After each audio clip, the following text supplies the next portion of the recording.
Chapter 999. It had been a casual remark, but the more he thought about it, the more he felt that it made sense. Guxiao became excited as he felt that he had opened up a new train of thought. If the general appointment platform was taken away, then he only needed to forge a new one. Would those hypocrites from the Hall of Honor expose him? That was impossible, as they also wanted to save face. If they did not expose him, then everyone would be able to save face. Even if they were exposed in the end, they could still say that they did not know anything since they would not take the initiative to expose him. After thinking about it, Guxiao left. He did not want to fight anymore since the war was over, and he needed to forge something else. Guxiao's group of 5 had suffered such a fate that no one dared to casually approach the general appointment platform. Lu Yin's example was not something that could be imitated by just anyone. Without the strength of a titled king, it was impossible for anyone to charge onto the platform. It should be known that the battles between the Realmlings and the 10 arbiters were not only on the general appointment platform, but also around it. A day passed and the situation remained unchanged.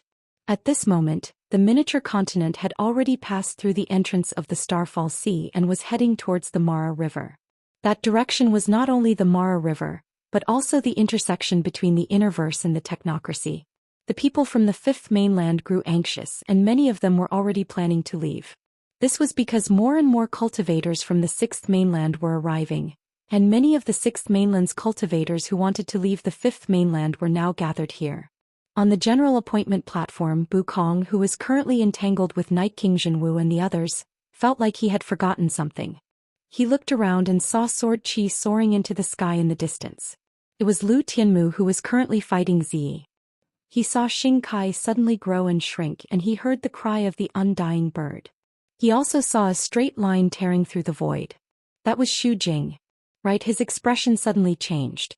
Where's that woman? In the Whitefall district, Bu Kong had relied on his sourcebox array to instantly change the situation. However, his usage of the array had not been smooth, as that woman was also a boundless advanced lock breaker. When the battle on the miniature continent had begun, she had been the one to stop him from using his sourcebox array and had tried to lock break it. Now, however, that woman had disappeared. Bu Kong forced Night King Zhenwu and the others back and arrived at the edge of the general appointment platform. He saw Qiushi and she coincidentally looked over. The two of them looked at each other and Bu Kong's gaze became extremely sharp. 7 source boxes had appeared around them, and they were scattered around the general appointment platform. Amukong's expression changed. Not good. It's a source box array. He immediately charged towards Qiushi. The next moment, a formless killing intent spread out in all directions. The killing intent from one source box overlapped with the killing intent from another source box, creating a strange scene. The general appointment platform trembled, but it wasn't really the platform trembling. Rather, it was the continent that was supporting the platform that started to tremble. Then, as the killing intent from the source boxes overlapped, it slowly floated into the air. At the same time, the killing intent from the source boxes tore through the void and affected everything within 100 kilometers.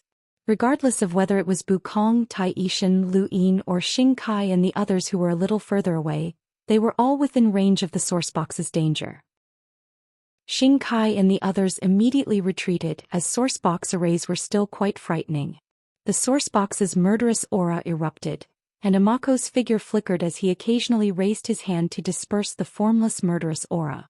Lu Yin was also enveloped by the source box's killing intent, and he could clearly see the number of rune lines. The killing intent's power level was just around 200,000. It did not exceed that level, but it was not too far off either. It was enough to threaten anyone. Tai Yishan cursed, "Crazy woman, she's at it again." He then looked at Lu Yin. "Let's go. That crazy woman is capable of anything." At that moment, a small piece of land completely floated up and left the miniature continent. It was then propelled towards outer space by the source box's killing intent. Countless people saw this scene and many leaped up, wanting to snatch the general appointment platform. However, they were torn to shreds the moment they entered the range of the source box array. Amukong tossed out his source box in a futile attempt to resist with the source box array. Qiushi's face paled. She did not know what would happen if source box arrays overlapped with one another. Night King Zhenwu pressed down on the general appointment platform and flew towards outer space. He wanted to snatch it away. The might of the sourcebox's killing intent was not something that an average person could withstand. Any cultivator who had not reached the king-ranked realm within range of the sourcebox array was torn to shreds. The power of two sourcebox arrays overlapping was too terrifying.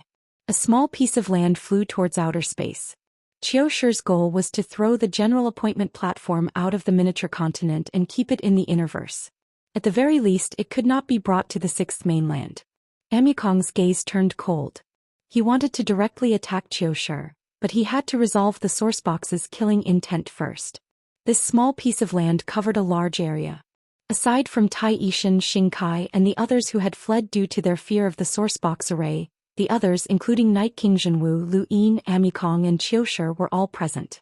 There was also a group of people further away who had tried to avoid the sourcebox's killing intent, but they all died quickly. Those below the king-ranked realm would not be able to survive the sourcebox array. They would not even be able to escape. Lu Yin watched the rune lines as he dodged, but Night King Zhenwu relied solely on his own strength. He had not expected that even Tai Yishan had fled, but this person still dared to stay behind. Lu Yin did not want to stay behind. More and more rune lines covered this small piece of land, and they all came from the sourcebox array.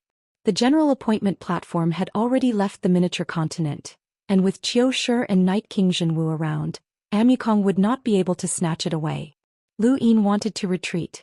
Aside from being wary of the sourcebox array, he was also wary of Night King Zhenwu. Night King Zhenwu did not mind killing Lu Yin while he was at it, but Lu Yin was not confident that he could protect himself from the sourcebox array's killing intent. Lu Yin wanted to leave, but Night King Zhenwu did not want him to. The group of people in the distance was gradually being slaughtered by the sourcebox array, and Night King Zhenwu was not afraid of being seen.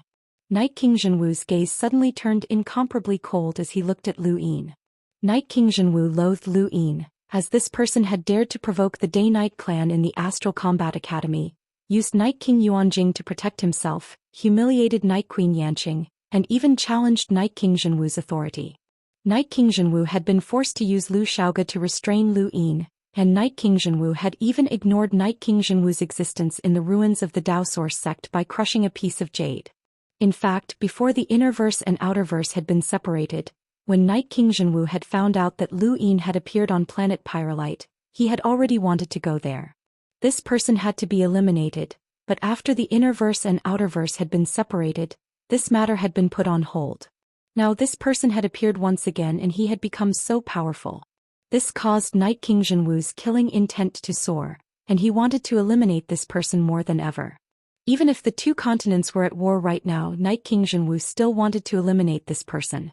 Lu Yin felt a chill run down his back, and he exchanged glances with Night King Zhenwu. He could see Night King Zhenwu's bone-deep killing intent, and his face changed. He hurriedly tried to escape from the sourcebox array. Although he could escape from the sourcebox array, he needed time.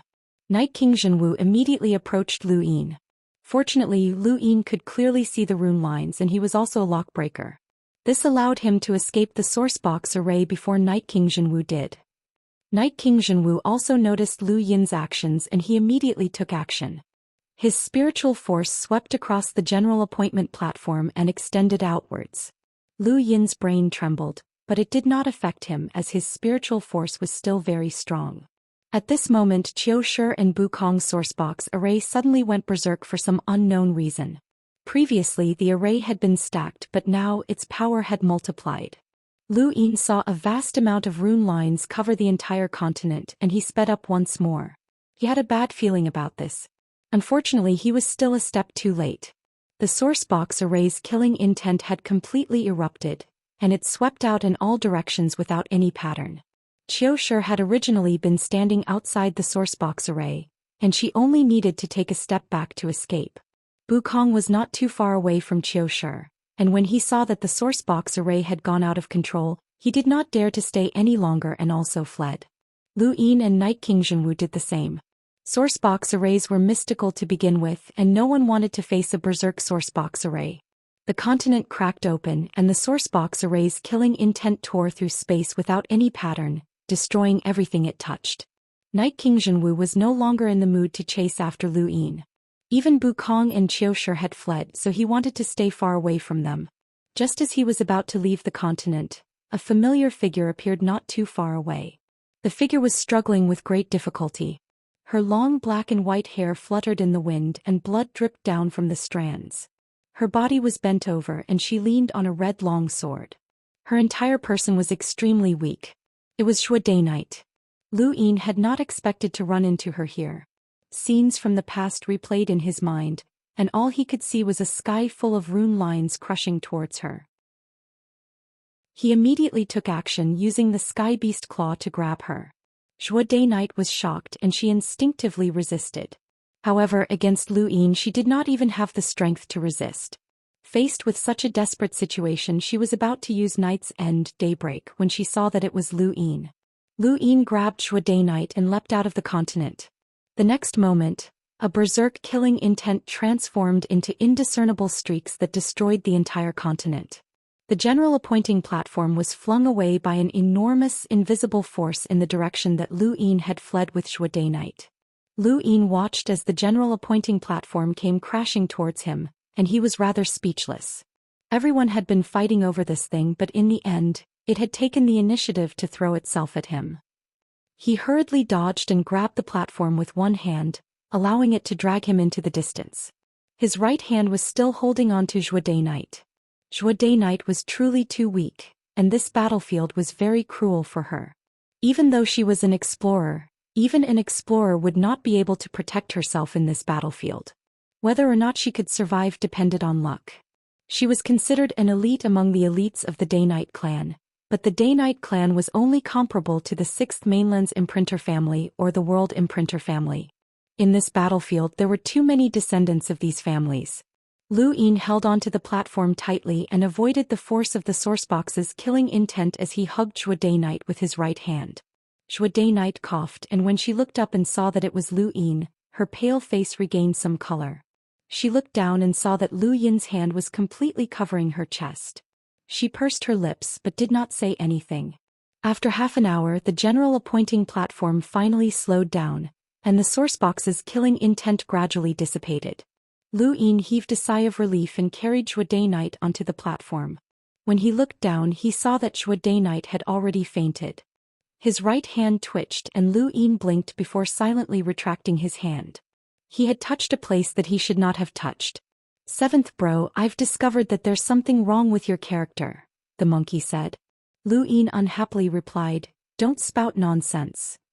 You've always been able to accurately grab a girl's private part. Teach me, how do you do it? You must have specially trained." The monkey laughed strangely.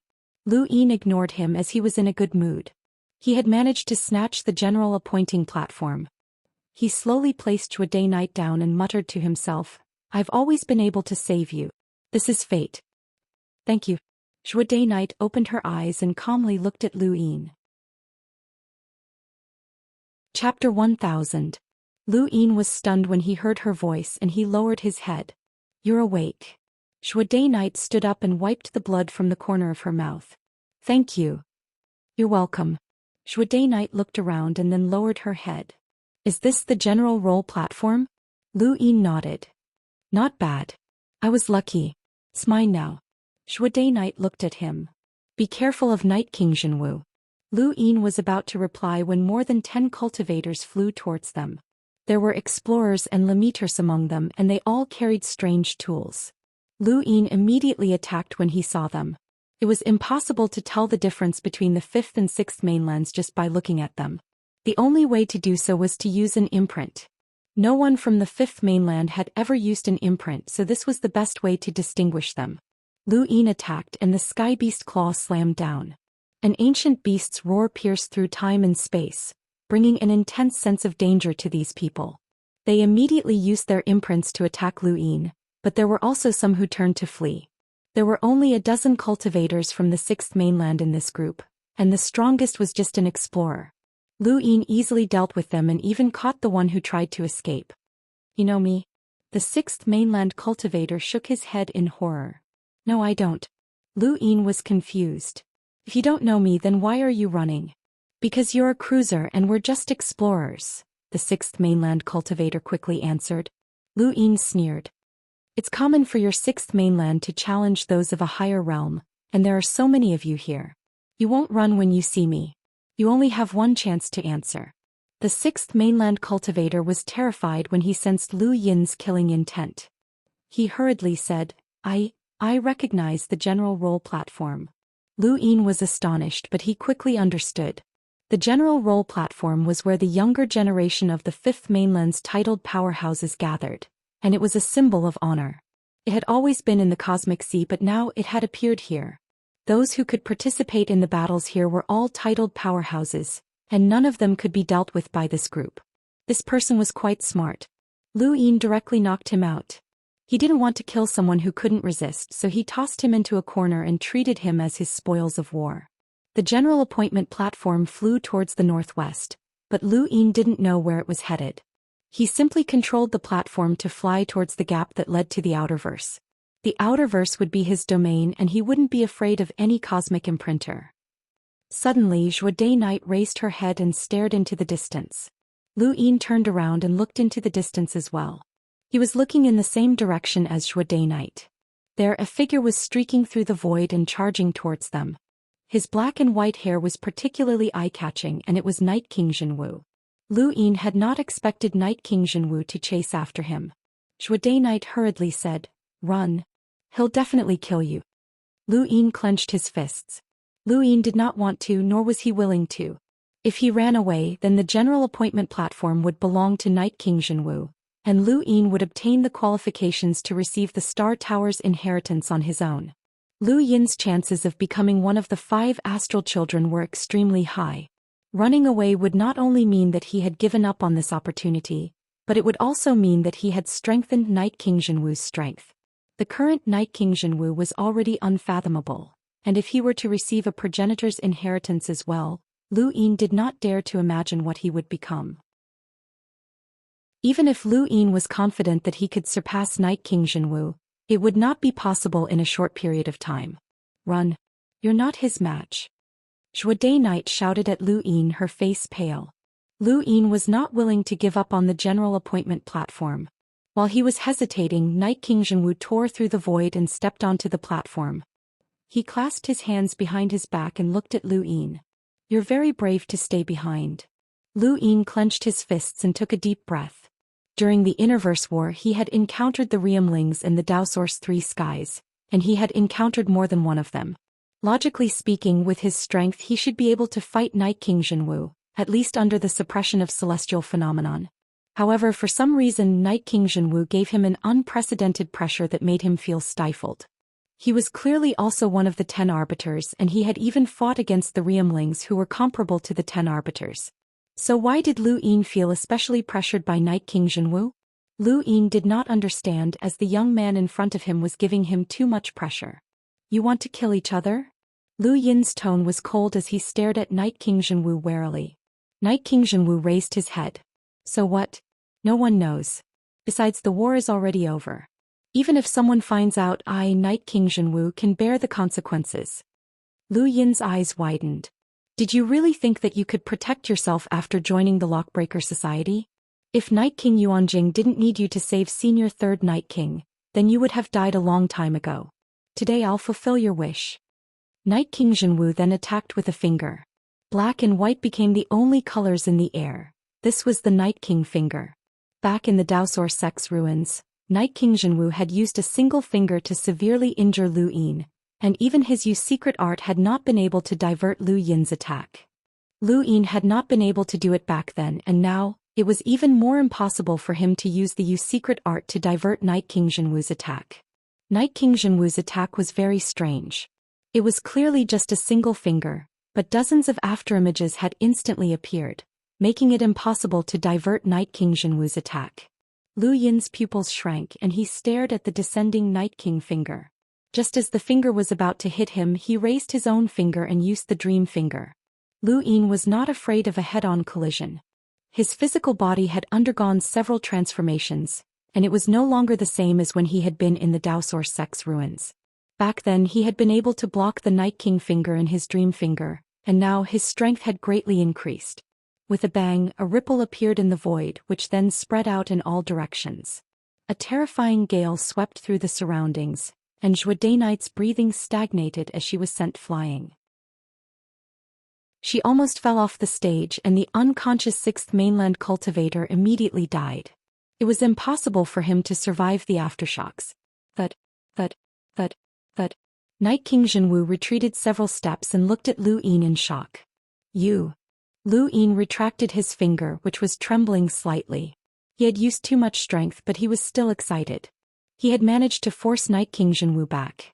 Earth had changed greatly, and ever since Lu Yin had stepped onto the path of cultivation, the 10 arbiters had been like suns in the sky.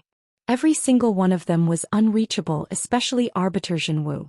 The first time Lu Yin had seen this name was in the Day-Night clan's inheritance corridor, and he had seen Night King Zhenwu's name at the very top.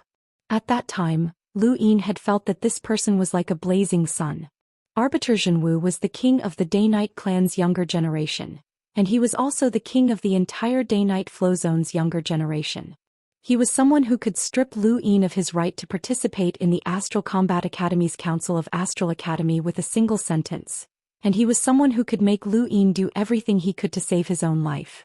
It had been 11 years since Lu Yin had started cultivating for 11 years, and now Lu Yin was finally able to face this person head-on. At this moment, Night King Zhenwu's killing intent grew even stronger. Lu Yin's participation in the battle on the stage was proof of his strength. However, in Night King Zhenwu's opinion, this person relied on secret techniques at most, and he did not have the ability to face them head-on.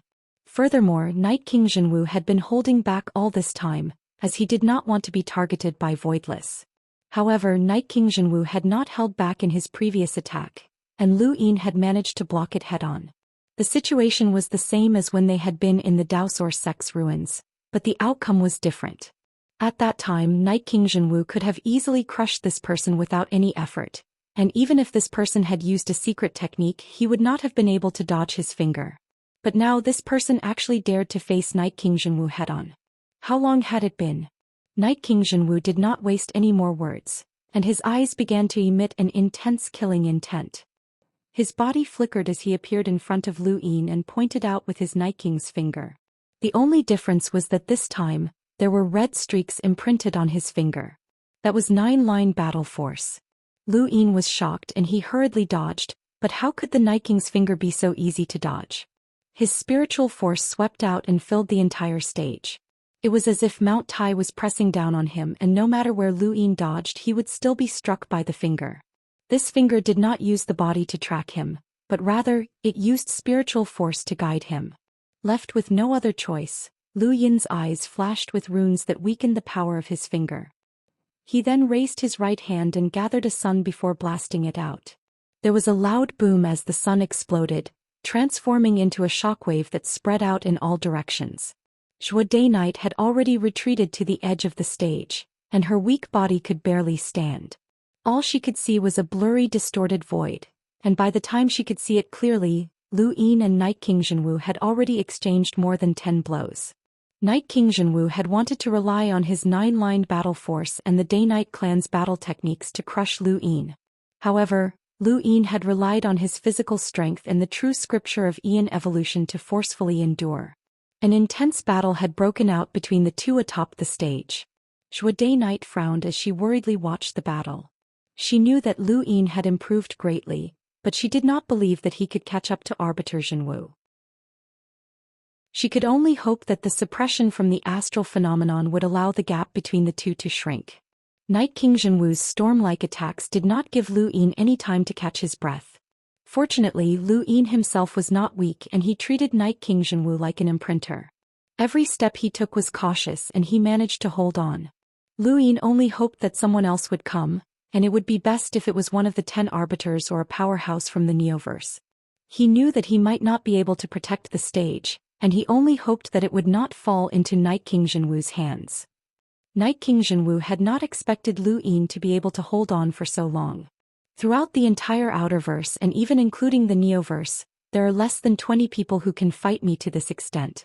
You should be proud. Lu Yin did not reply as Night King Zhenwu's spiritual force was giving him a lot of pressure. The Day-Night clan's spiritual force battle techniques were definitely not limited to this. I can give you a chance. Join my Day-Night clan and follow me. I can help you stand at the peak of the universe, and in the future when I become a progenitor, You might have a chance to become a powerhouse with a power level of 1,000,000. Your glory will shine through the ages, Night King Zhenwu said. Lu Yin sneered. Is this also the promise you made to Lu Xiaoga? Night King Zhenwu's gaze turned cold. I didn't make any promises to him. He's the one who wants to follow me. When Lu Yin did not reply, Night King Zhenwu raised his brows. I'll ask you one more time. Are you willing to follow me? Lu Yin struck out with his palm as his actions represented his answer. Night King Zhenwu's eyes narrowed. It seems like you don't understand the true difference between the two of us. Let me show you. He then suddenly retreated and raised his right hand. At that moment, the entire region of space seemed to turn into a painting, and Night King Zhenwu was at the center of this painting. Lu Yin, run. It's the Night King heaven-splitting technique. Zhuo Knight suddenly shouted. Lu Yin's scalp went numb and the monkey's terrified voice rang out in his mind. The Night King heaven-splitting technique. Someone actually managed to learn that. Run 7th bro. This is one of the Day-Night clan's 2 unparalleled battle techniques, and it's as famous as Night's End and Daybreak. It can silence an entire era and you won't be able to stop it. Chapter 1001. Lu Yin stared fixedly at Night King Zhenwu's right palm, as it was too late for him to escape. If an invincible battle technique could be so easily evaded, then it would not be an invincible battle technique. Night King Zhenwu's gaze was calm, and he looked at Lu Yin as if he was looking at a dead man. No one could survive the Night King heaven-splitting technique, and Night King Zhenwu was confident that he could even defeat the other 9 arbiters with this technique, let alone Lu Yin. Some people like to hide their true abilities, and Night King Zhenwu was one such person. Against Bukong, Night King Zhenwu had always prioritized self-preservation. Forget about the Night King heaven-splitting technique, he had not even used his 9-line battle force. Of course, that did not mean that he would be able to defeat Bukong just by using it. At the very least, he would be able to force Bukong to treat him with caution. This was especially true for the Night King heaven-cleaving technique, as Night King Zhenwu really wanted to use it to test out the Dao Source 3 skies. He hadn't expected that the first time he used it in front of others would be against Lu Yin. He treated it as an experiment since he had only recently mastered it. Lu Yin's right palm slowly chopped downwards, but the void did not change at all. This palm seemed like an ordinary palm strike, but in Lu Yin's eyes, Night King Zhenwu's rune lines, which had originally filled the entire area, suddenly converged into a single point and attacked. At this moment, Lu Yin's entire body turned ice cold, and an extreme sense of crisis enveloped him. He watched as the rune lines traversed the void and descended upon him. Lu Yin's eyes widened and he decided to take a gamble. To be good at communicating with people, the heavenly Tao does not allow. To leap into the starry sky and lie down. To be given by the heavenly Tao, to leap into the vast expanse and lie down. To be condensed into qi, to swallow and spit out 100 rivers. He recited the Stonewall scriptures. The Day-Night clan was famous throughout the universe, and every single one of their battle techniques was related to one's spiritual force. Lu Yin was betting that the Day-Night clan's unrivaled battle technique was the same. Night's End, Daybreak used spiritual force to forcefully pull a person into an illusion, causing them to fall into an eternal trance. Lu Yin did not know how the Night King heaven-splitting technique worked, but since it was a battle technique from the Day-Night clan, then it might be able to display the full potential of spiritual force. Since it was a spiritual attack, his greatest guarantee was the Stonewall scriptures. Night King Zhenwu chopped down with a single palm, and the Night King heaven-splitting technique swept past Lu Yin. Nothing happened for a moment, but in the next moment the space far away from the commander appointment platform cracked open. Although Night King Zhenwu's power level had been suppressed to less than 200,000, he was still able to display an unimaginably terrifying attack. Night King Zhenwu's gaze turned cold, as there was no one who could withstand the Night King heaven-splitting technique. Although this person's body did not suffer any external injuries, his spiritual force had already died. In the distance, Zhuo Knight's face was deathly pale. She was well aware of how terrifying the Night King's heaven-opening technique was. The Night King's heaven-opening technique was as terrifying as the Night King's heaven-opening technique. It was as famous as the Night King's heaven-opening technique, and she similarly did not believe that Lu Yin would be able to withstand it. Night King Zhenwu no longer cared about Lu Yin, and he turned to look at Zhuo Knight with a cold gaze. Who gave you the guts to participate in my battle? Kneel. Ever since the Innerverse and Outerverse had been separated, Zhou Xian had been abandoned by Night King Yuanjing, and she had become a caged bird once again. Zhou Xian's body trembled, and she looked at Night King Zhenwu with a gaze that was filled with fear, hatred, helplessness, and various other emotions. In the end, they all transformed into one emotion: despair. She had thought that the White King's bloodline would have a chance of resisting the Night King's bloodline once she learned the Night's End daybreak. However, Night King Zhenwu had also successfully cultivated the Night King heaven-splitting technique, which no one had successfully cultivated for countless years. She had not known about this before, but now that she knew about it, she could only despair. I said kneel. Night King Zhenwu shouted as he stared at Zhou Xian. Zhou Xian's body trembled, and her red long sword fell to the ground with a clatter. Her legs slowly bent as she closed her eyes. Who are you asking to kneel? It can't be me, right? A mocking voice rang out. Zhou Xian was overjoyed to see that Lu Yin was still alive. Night King Zhenwu's expression changed and he slowly turned around. When he saw Lu Yin's beaming face, he asked in disbelief, "You, how is this possible?" Lu Yin secretly relaxed as he had made the right bet. The Night King heaven-splitting technique allowed one to materialize their spiritual force, allowing them to break through with a single strike. Its power would increase by several times, and even the Dao Source Three Skies, the strongest cultivators in the Sixth Mainland, might not be able to escape unscathed from this technique. In order to cultivate their imprints, the cultivators of the Sixth Mainland had never slacked off on improving their spiritual force, and the Dao Source Three Skies were even more so. Even the Dao Source Three Skies might not be able to escape unscathed from the Night King heaven-splitting technique, which showed just how terrifying this technique was. In the entire Innerverse and Outerverse, there were very few people who could escape unscathed from this technique. It was still unknown how many of the 10 arbiters would be able to withstand it. Unfortunately, this technique was not very useful to Lu Yin. The Stonewall scriptures guaranteed that he could withstand a certain degree of spiritual force attacks, and the true scripture of Yin evolution could weaken the power of his opponent's attacks by reducing the number of rune lines. No matter what the opponent's attack method was, it could be weakened. The combination of the true scripture of Yin evolution and the Stonewall scriptures had become Lu Yin's bargaining chip to block the Night King heaven-splitting technique. No one could understand Night King Zhenwu's current state of mind. He had thought that his technique was invincible, but it had actually been blocked and his opponent had not been injured at all. This was completely different from what he had expected. Zhou Xian relaxed as it was good that Lu Yin wasn't dead. How did you do that? Night King Zhenwu's tone was sharp, and he had completely forgotten about Zhou Xian. The Night King heaven-splitting technique should be invincible and it should not have been blocked. Lu Yin sneered, "What's there to do? It's not like it's some powerful attack." Night King Zhenwu stared at Lu Yin. "I'll give you one last chance. Tell me, how did you block the Night King heaven-splitting technique?" Lu Yin's lips curled up. Arrogant. Night King Zhenwu clenched his fists. "You're courting death." He then disappeared and reappeared at Lu Yin's side. He lashed out with his leg and there was a thump as the shockwave shook the arena once more. Zhou Xian watched the intense battle between the two and she slowly crouched down. She could no longer stand.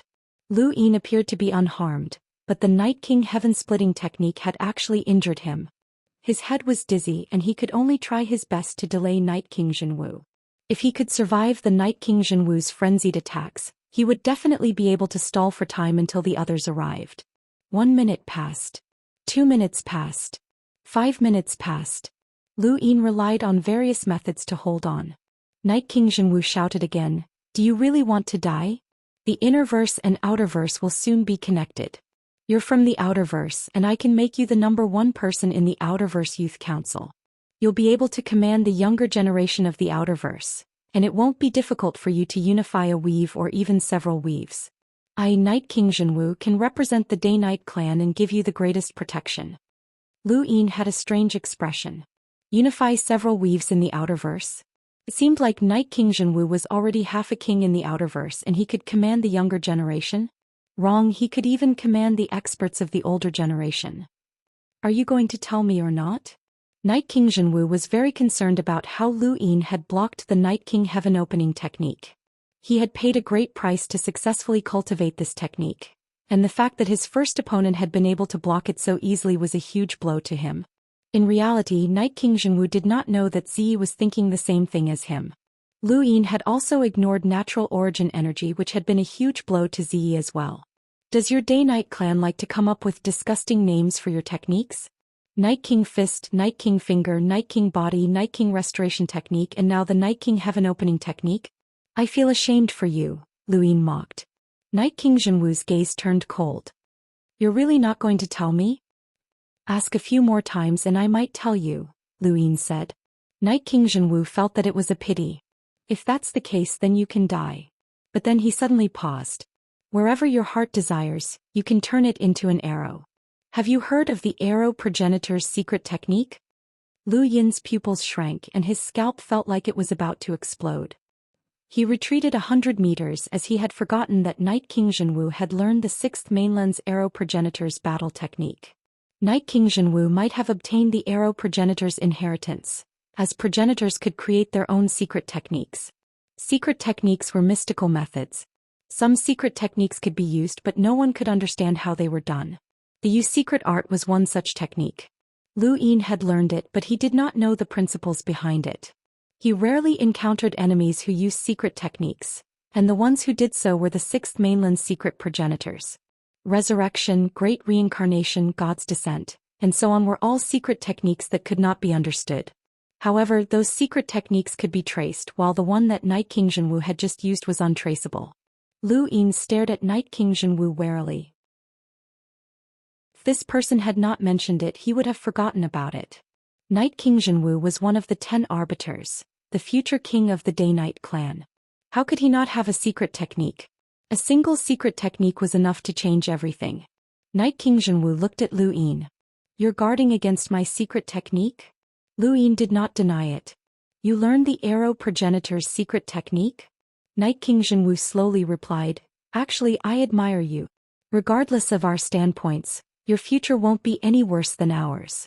2 of the 10 arbiters are already over 40 years old, and they're no longer part of the younger generation. With your strength, you'll be able to make up for it in a few more years. I can make up for it right now, Lu Yin said. Night King Zhenwu shook his head. Celestial phenomenon suppression. Our power levels are restrained, and without it our power levels would increase greatly. Don't think that just because the 10 arbiters have withdrawn you can make up for it. We are the 10 arbiters, and that's a synonym for invincibility, not a title. The 10 arbiters are members of the Universe Youth Council, but they are not members of the Universe Youth Council. The 10 arbiters only appeared in our generation, and I don't know if there will be any in the future. At least for now, Yu Xiaotian and Tai Yuanjun do not have the qualifications to fill in for the 10 arbiters. Lu Yin listened quietly. If you want to become one of the 10 arbiters, then the previous 10 arbiters must abdicate. There's also another condition, which is that we, as fellow 10 arbiters, must agree. If we don't agree, then we can challenge each other to the death, Night King Zhenwu slowly said. Lu Yin raised his brows. You want to use the position of one of the 10 arbiters to tempt me? Night King Zhenwu nodded. That's right. As long as you tell me how you blocked my Night King heaven-splitting technique, then not only can I guarantee that you will become one of the 10 arbiters, but I can also help you obtain everything you want in the Outerverse. You don't want me to follow you? Lu Yin asked. Night King Zhenwu frowned. No need. Lu Yin nodded. Alright, then I'll state my conditions. As long as you can fulfill them, I'll tell you. Night King Zhenwu's eyes flashed. Speak. Lu Yin's tone was firm. I want you to help me unify the Outerverse and make me the king of the Outerverse. Night King Zhenwu's eyes narrowed. Are you joking? You can't do it. No one can. The 72 weaves of the Outerverse have existed for countless years, but no one has ever been able to do it. The Hall of Honor won't allow anyone to do it, and even the various great powers of the Innerverse won't allow anyone to do it. Anyone who dares to do it will become everyone's enemy. Chapter 1002. When he heard Night King Zhenwu's words, Lu Yin shrugged. If you can't do it, then forget it. That's the only condition I have. Night King Zhenwu sighed. I originally wanted to resolve our grudge and add a new friend to the 10 arbiters. Since you're not tactful, then you can die. Lu Yin's pupils turned into runes as he stared at Night King Zhenwu. The arrow progenitor's secret technique was making him panic. You think that I'm going to use the arrow progenitor's secret technique? Wrong, I've already used it. From the moment we first fought, you were destined to die. Night King Zhenwu's tone was sinister. His words sent a chill down Lu Yin's spine, and he hurriedly looked down at his body. He saw that there were rune lines in his heart that did not belong to him. What was that? There was a whoosh and a splash of blood burst out from his heart. The blood pierced through his heart and dripped onto the platform. Lu Yin's pupils shrank as an intense pain engulfed his entire body. He was losing strength and his heart had been pierced through. At this moment, everything around him fell silent. He could only hear his own heartbeat and the sound of his blood dripping onto the platform. When did this happen? Was this the arrow progenitor's secret technique? You were destined to die from the first time we fought, but I really wanted to know how strong you were. I never thought that you would be able to block the Night King heaven-splitting technique. It's a pity that you weren't tactful enough and didn't take advantage of your only chance at survival. Night King Zhenwu's voice reverberated throughout the platform and into Lu Yin's ears. Lu Yin clutched his heart and hurriedly swallowed a pill. Night King Zhenwu's tone was indifferent. It's useless. The arrow progenitor's secret technique, heart arrow. One arrow can pierce through the heart and no pill can cure it. Lu Yin half squatted down and raised his head to look at Night King Zhenwu. Everything in front of him was blurry, and he couldn't see Night King Zhenwu's face clearly. However, he could sense the man's arrogance and disregard.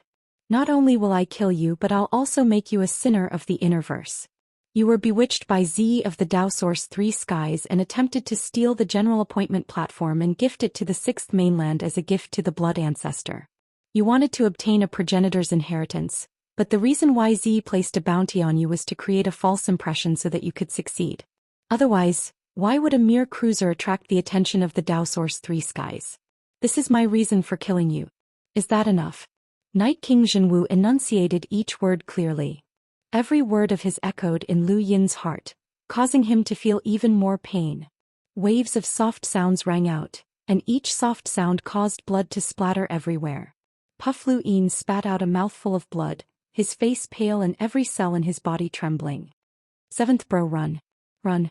The monkey shouted. Lu Yin wanted to run as well, and he also wanted to summon Mr. Mu. However, Mr. Mu's jade stone had shattered during the previous battle, so he couldn't contact Mr. Mu. He still wanted to roll his die, but Night King Zhenwu was watching him closely. He knew that the moment he moved, Night King Zhenwu would attack. I know that you have external items like fates but that's not enough to block my heart arrow. You underestimate me too much. If Night King Zhenwu want to kill someone, they won't be able to escape or live. Night King Zhenwu's tone was arrogant as he released star energy from his body and shook the void. There was no sound, but Lu Yin felt like he could hear a bell ringing. Night King Zhenwu was ringing his death knell. Night King Zhenwu walked towards Lu Yin step by step, neither fast nor slow. No one could escape from such heavy injuries. Lu Yin's entire body was cold and his blood seemed to have cooled down. His consciousness was blurry, and he could only hear the monkey's incessant cries. However, the monkey's voice was getting softer and softer. Finally, Lu Yin collapsed to the ground, blood flowing down his chest and staining his surroundings red. Night King Zhenwu walked in front of Lu Yin, lowered his head and reached out to grab Lu Yin's head. At this moment, Lu Yin had no ability to resist, and he couldn't even maintain his consciousness. Just as Night King Zhenwu was about to grab Lu Yin, the scene in front of him suddenly changed. He had returned to the Day-Night clan's homeworld and he saw a towering stone stele. He felt an ancient aura and he heard ancient sacrificial words. He looked up and saw a figure standing on top of the stone stele. It wasn't just the stone stele, it was the peak of the entire starry sky. When Night King Zhenwu saw this person, his expression changed, and his eyes filled with unparalleled worship and fanaticism. He saw the Night King, the creator of the Night King bloodline, a godlike figure.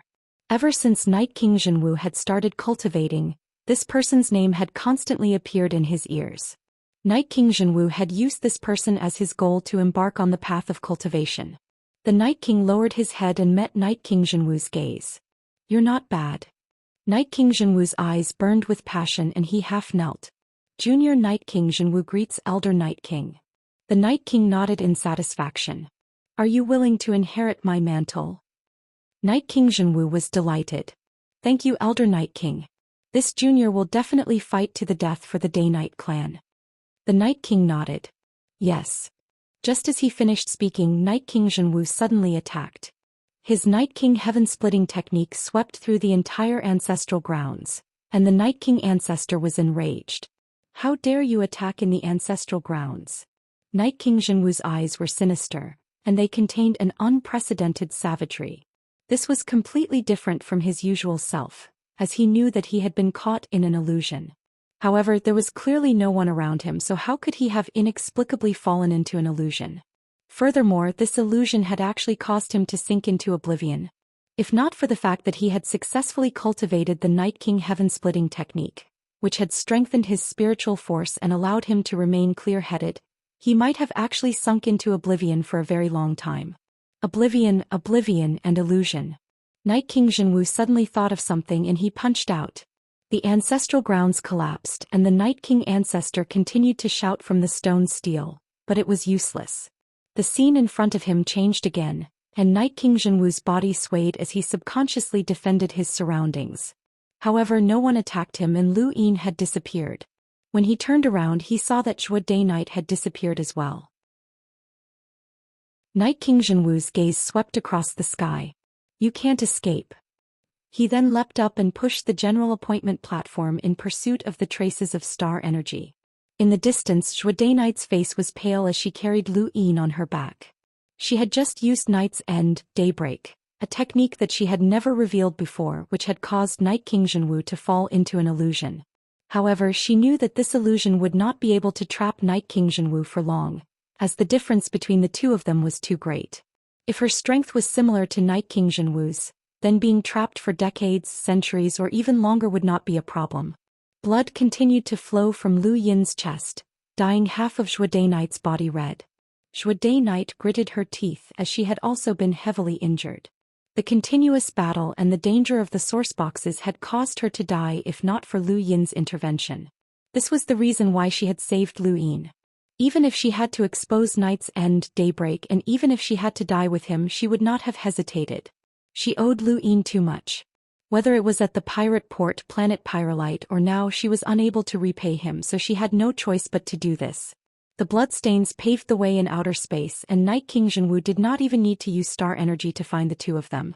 Lu Yin was heavily injured and on the verge of losing consciousness. Zhuo Day-Night was not in a good state either, but she was still forcefully holding on. The monkey was about to die from anxiety. In the distance, Night King Zhenwu approached them with excitement in his eyes as he stared at the sorry figure in front of him. Night's End, it's definitely Night's End. That bitch actually mastered Night's End, Daybreak. The heavens are helping me.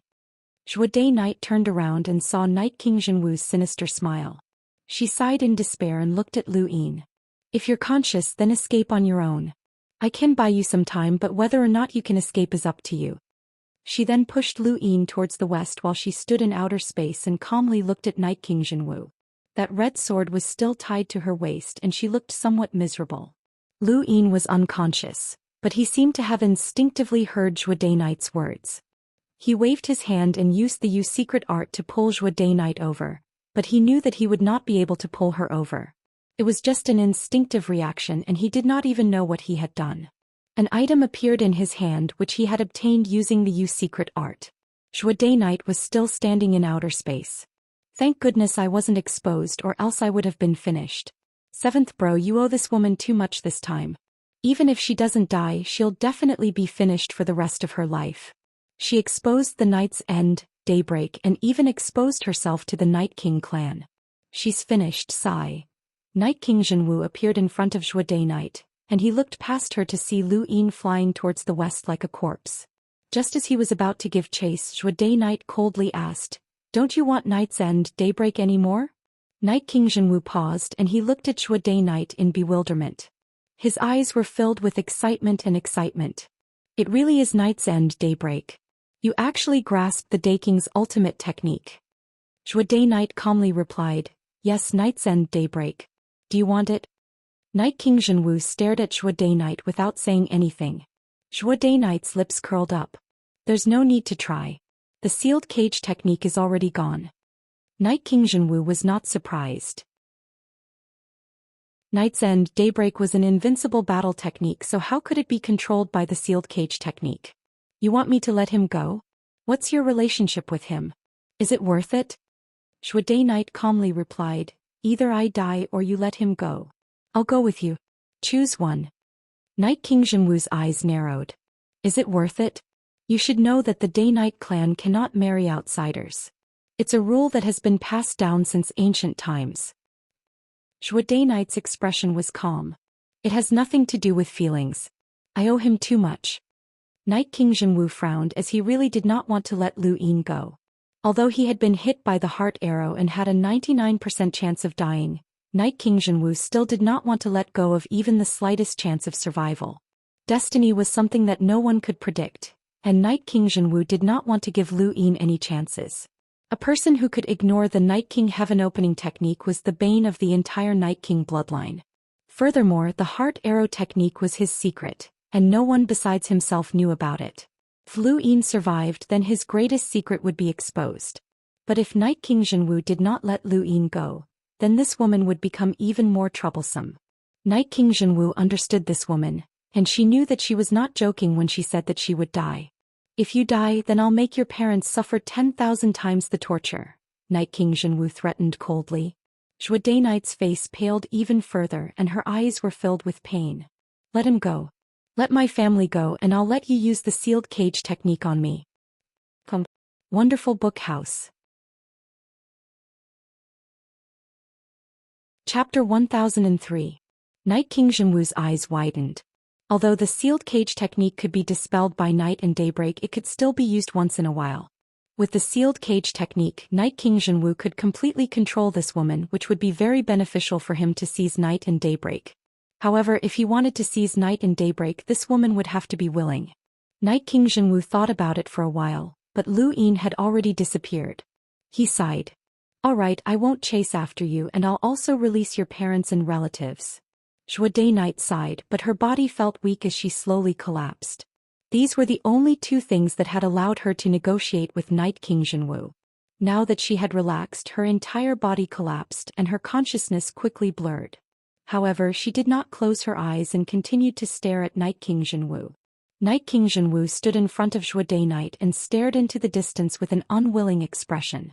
I know you're worried, but I promised you that I wouldn't chase after you.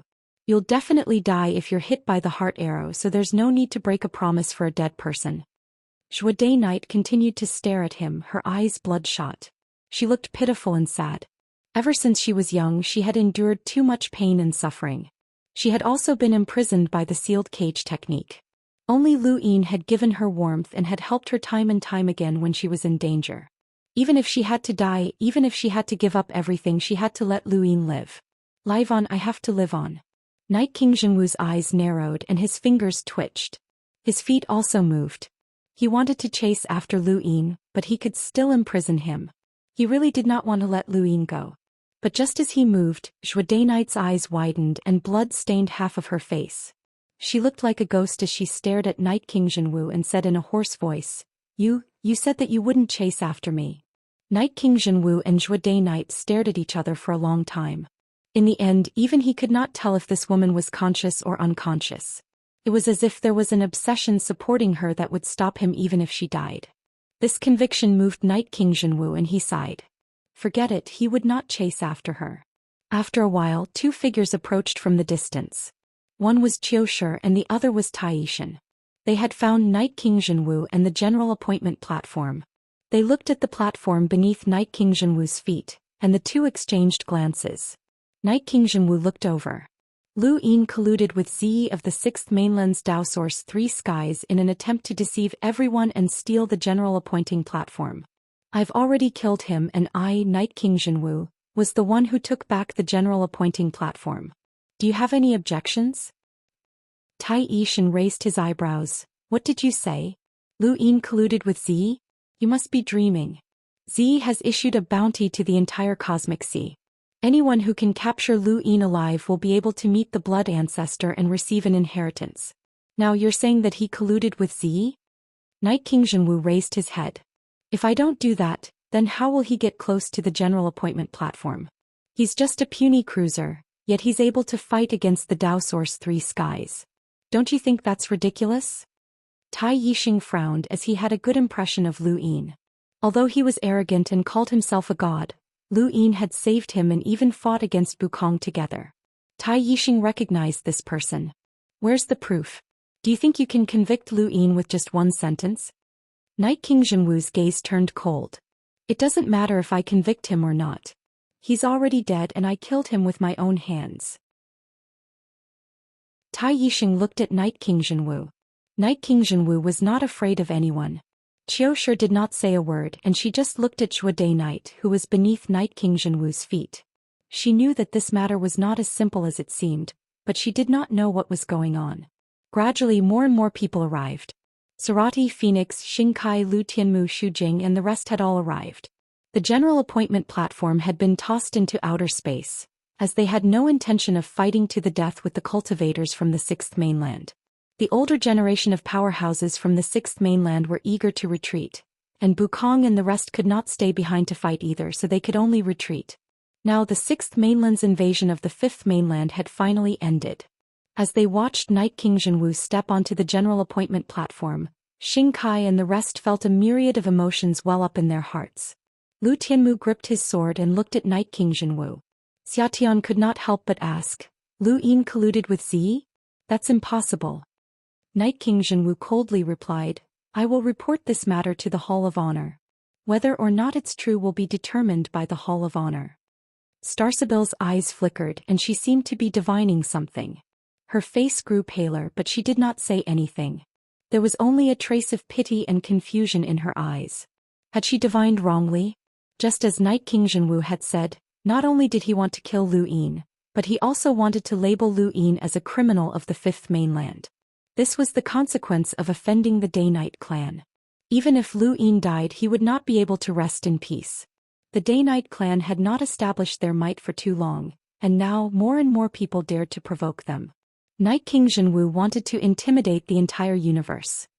This was especially true now that he had successfully cultivated the Night King heaven-splitting technique, which allowed him to use the Night King's End, Daybreak and the Heart Arrow secret technique. He believed that he was invincible among the younger generation, and it was time for him to do something. With his hands behind his back, Night King Zhenwu muttered to himself. Suddenly he felt that something was off and he touched his waist. His expression changed. Where was the inheritance stone? The Day-Night clan's inheritance stone contained the Day-Night clan's battle techniques, and it could be used to enter the corridor and communicate with the Day-Night clan's ancestral land. It was one of the most important items of the Day-Night clan, and it could not be casually carried around. However, the 6th mainland had invaded, and the ancestral land had been worried that it would be lost. Furthermore, Night King Zhenwu's unique status allowed him to do anything, so he had carried the inheritance stone with him. The inheritance stone had been lost once before, and it had been stolen by Qingyu Day-Night. The Day-Night clan was not worried as no one in the universe dared to covet the Day-Night clan's belongings. However, the war had just ended, and Night King Zhenwu was most afraid that the inheritance stone had been taken away by the 6th mainland. That would be troublesome. He looked around but he could not find it. The inheritance stone had really been lost. Lu Yin was carried by the monkey like a corpse. The monkey saw a planet and just as he was about to bring Lu Yin up, a spacecraft rose up from the planet and flew towards them. The monkey was shocked and he hurriedly grabbed Lu Yin to escape. The spacecraft belonged to the 6th mainland and he could recognize it at a glance. The 6th mainland's entire region was connected by soil, and they rarely built spacecraft. However, after the invasion of the 5th mainland they had begun to build some, and they had a unique style that was completely different from the 5th mainland spacecraft. The 6th mainland's cultivators on this spacecraft were definitely planning to evacuate, but they had unintentionally encountered Lu Yin. The spacecraft shot out a beam of light that swept through the heavens. The monkey cursed under his breath and quickly fled with Lu Yin. However, the spacecraft had no intention of giving up, and it continued to chase after them. It was not that the 6th mainland's cultivators were determined to kill Lu Yin, but rather that the monkey was fleeing in the same direction as them. It did not matter if they killed Lu Yin along the way as everyone from the 5th mainland was an enemy. Within the spacecraft, one of the 6th mainland's cultivators said, Pay attention to the front. That's the border of the technocracy. Don't go in or else you'll be easily entangled by the technocracy's machines. Understood. A beam of light shot out and the monkey dodged it with great difficulty. Following that, a middle-aged man walked out of the spacecraft and sneered at Lu Yin. He raised his sword and viciously slashed down. The middle-aged man was a cruiser and Ghost Monkey could not fight against him. Ghost Monkey was shocked and he charged forward without thinking. Suddenly, everything around him changed and it was as if he had crossed a line and arrived in an unfamiliar region of space. The middle-aged man's sword slashed down and a terrifying force swept out. Ghost Monkey did not have time to think and he hurriedly grabbed Lu Yin and fled.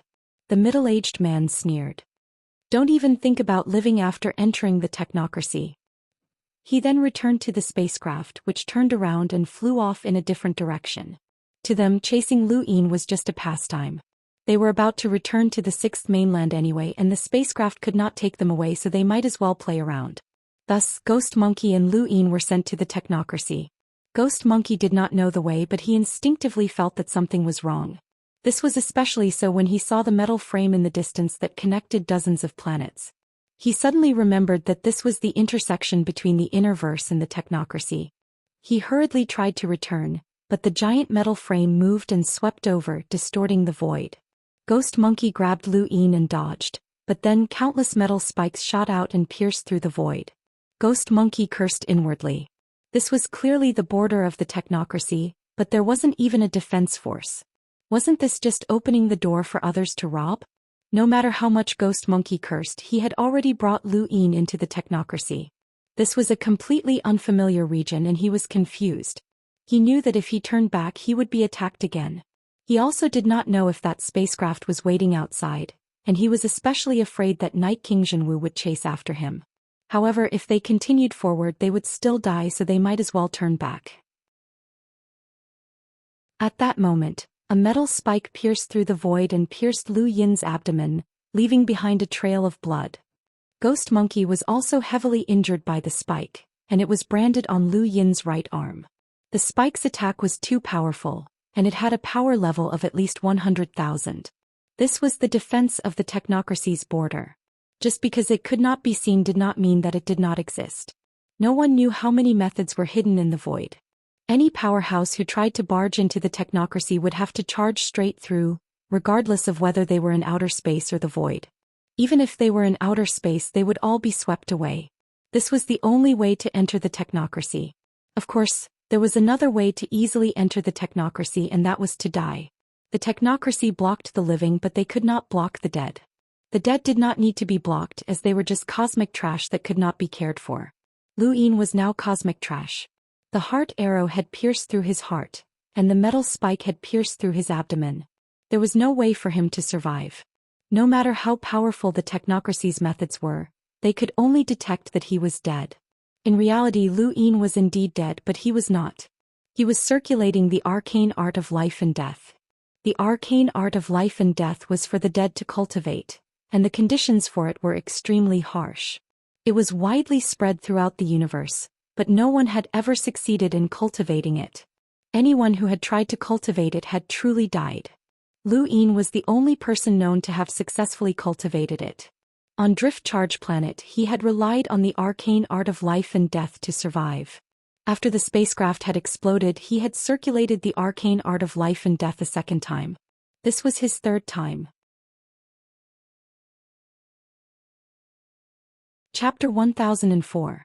It seemed that after successfully cultivating the arcane art of life and death once, it would not be that difficult to cultivate it in the future. The only exception would be if the person was directly turned to dust, but even a progenitor would not be able to save them. Everyone had the ability to heal themselves, and the arcane art of life and death would not stimulate this potential. In fact, it would even suppress a person's ability to heal and worsen their injuries.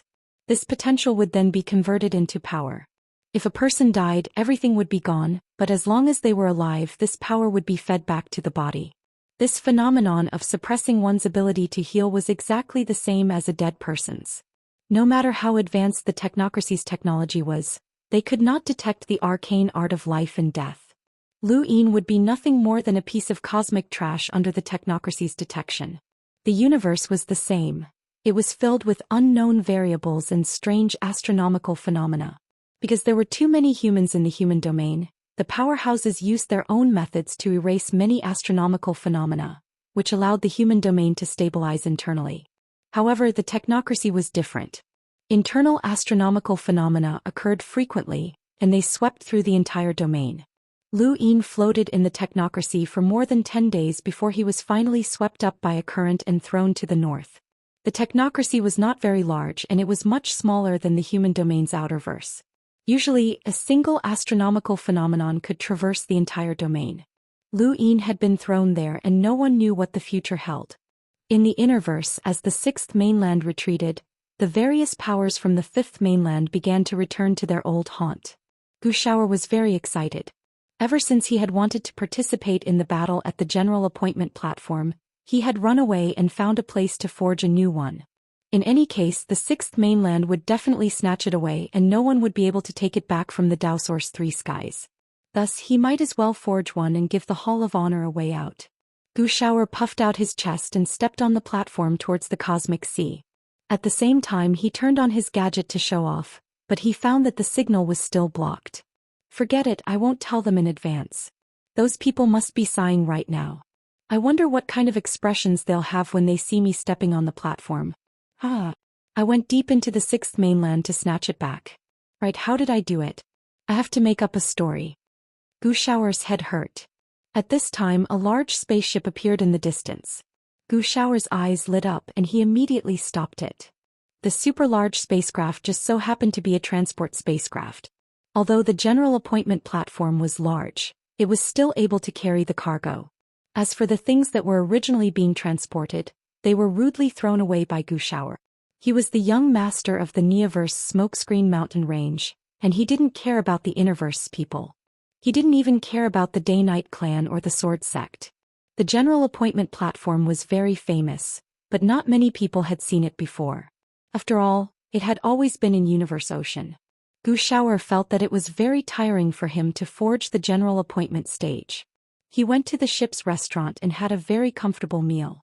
Many cultivators around him looked at him curiously. These cultivators had been hiding and only dared to come out when they heard that the war had ended. They were doing things like transporting supplies. Wuxia disdained to speak to this group of people, as there wasn't even a single cruiser on the spacecraft. Everyone was just a passerby. Have you heard? The Cosmic Ocean's Leon's Armada has officially declared war on the Day-Night clan, and they've declared that they're going to destroy the Day-Night clan. Nonsense, of course I've heard. Ever since Arbiter Zhenwu exposed Lu Yin's crimes, Leon's Armada has been in an uproar. Who is this Lu Yin? How can he make the four tyrants fight against the Day-Night clan? He's a very talented young man, and it's said that he was an unequaled Limiter back in the day. Unequaled Limiter? That's amazing, but it's a pity that he's actually a traitor. Wuxia continued to eat. Suddenly he blinked. Traitor? Lu Yin? He thought about it, but it didn't seem like it. Also, how did this guy get involved with Leon's Armada? Was he a pirate? How confusing. Who knows if he's a traitor or not? Some say that he is while others say that he isn't. He definitely is. Otherwise, why would the sixth mainland's Daoist three skies care about a cruiser? They're just putting on an act to steal the general appointment platform. I don't think so. I've been asking around for the past 2 days, and it's said that Lu Yin offended the Day-Night clan. Arbiter Zhenwu is just trying to establish his power. Many people say the same thing. There are quite a few of the 10 arbiters who don't agree that Lu Yin is a traitor. The Astral Combat Academy, the Lockbreaker Society, and even the Sword sect don't agree with the Day-Night clan. I never thought that a puny cruiser cultivator would cause such a huge debate. Actually, this has nothing to do with Lu Yin anymore. He's already been eliminated, and the current debate is that some people say that Arbiter Zhenwu wants to be above the 10 arbiters.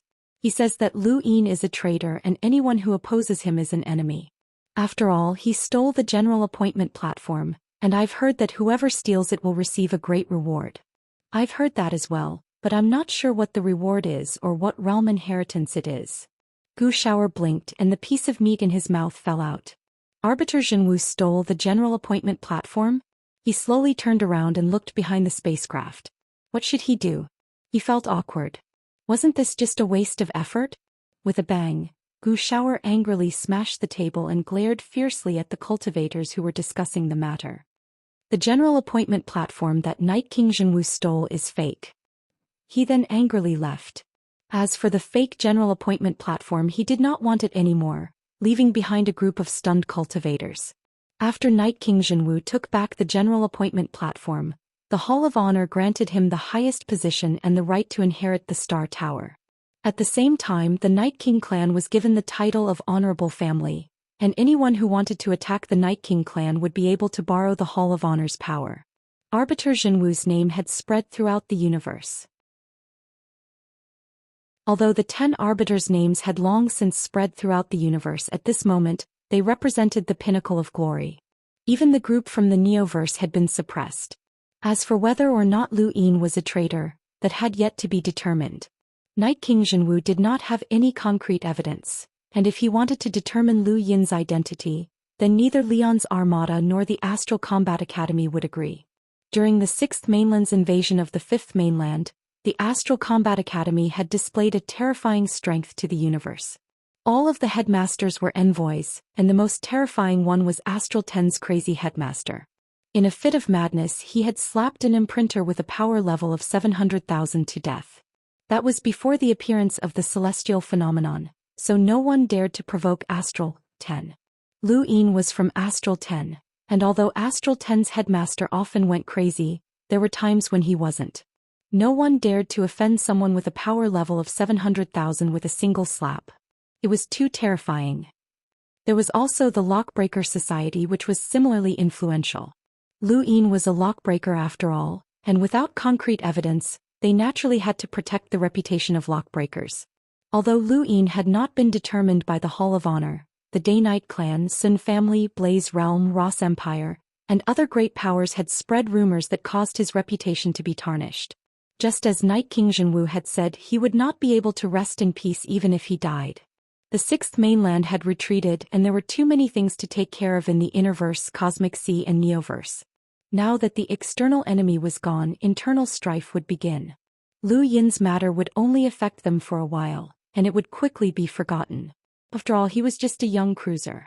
Only Leon's Armada and the Day-Night clan would pay close attention to this matter and become mortal enemies. 1 month later. Time passed quickly, and exactly 1 month had passed since the 6th Mainland's retreat. The celestial phenomenon that had covered the entire Innerverse and half of the Cosmic Sea had disappeared. It was as if the 6th Mainland's retreat would cause the celestial phenomenon to disappear as well. Many people began to worry that the 6th Mainland would make a comeback once the celestial phenomenon disappeared. However, such worries were unnecessary, as the death of 2 imprinters was something that the 6th Mainland could not bear.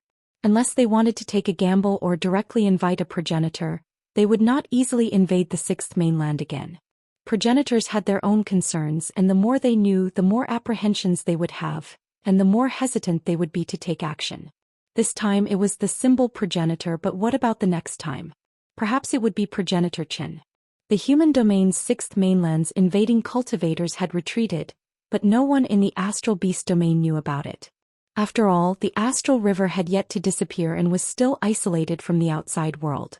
The fact that the astral beast domain had been able to contend with the human domain for so many years meant that they had an extremely strong foundation. After the celestial phenomenon disappeared, some people discovered that even the astral river's energy had begun to decline, and the rate of decline was accelerating. This news excited countless people. The Innerverse had been invaded by the 6th Mainland, and their resources had been greatly damaged. They urgently needed the Outerverse support. As long as the Innerverse and Outerverse were reconnected, the various great powers of the Innerverse would definitely wreak havoc in the Outerverse like locusts. The technocracy was very quiet, and occasionally a giant machine would pass by and sweep away the universe's trash. There were many research teams in the technocracy, and each team was equivalent to a great power in the human domain. Unlike the various human powers, the technocracy's research teams rarely went to war. Although the technocracy was the human domain's enemy, that did not mean that there were no humans in the technocracy. Regardless of whether it was humans or astral beasts, both existed here. To ordinary people, it did not matter whether they lived in the technocracy or the human domain. The technocracy itself would not cause too much of a change to the planets that ordinary people lived on. Lu Yin was flung to the north of the technocracy by the celestial phenomenon, and he slowly floated through space until he finally reached the orbit of a planet's satellite. This planet was called Dolan, and it was inhabited by humans. The human civilization on this planet had only just made contact with the universe, and there were only a dozen or so satellites. Due to its small size, there was only one country on the planet. Lu Yin floated in the orbit of the satellite like a corpse, as the orbit of a satellite did not allow for trash. Not long after, a missile soared into the sky from the planet, and its target was Lu Yin. There was a loud boom as the missile exploded, exploding on the surface of Lu Yin's body. The people on the planet thought that Lu Yin would be reduced to ash, but when they saw him clearly again they were all stunned. Lu Yin was completely unharmed and he was still calmly floating in space. The scientists on the planet were shocked when they saw this. Immediately detect any signs of life. Reporting there are no signs of life. It's a biological corpse. All of the scientists felt their scalps go numb. How could a human be completely unharmed after being bombarded by a missile? Not long after, the planet's top leaders all arrived and looked at Lu Yin's image on the screen. Could he be wearing some sort of defensive equipment? No, he's only wearing ordinary clothes and they're in tatters. Looks like he was beaten to death. There's a lot of blood on his chest and abdomen. Even a missile couldn't kill him. How did a human body do it? Immediately drag him down for research. We might have discovered a new direction of human evolution. This person's body can become so tough. Perhaps there are more people like him in the universe. Drag him down immediately.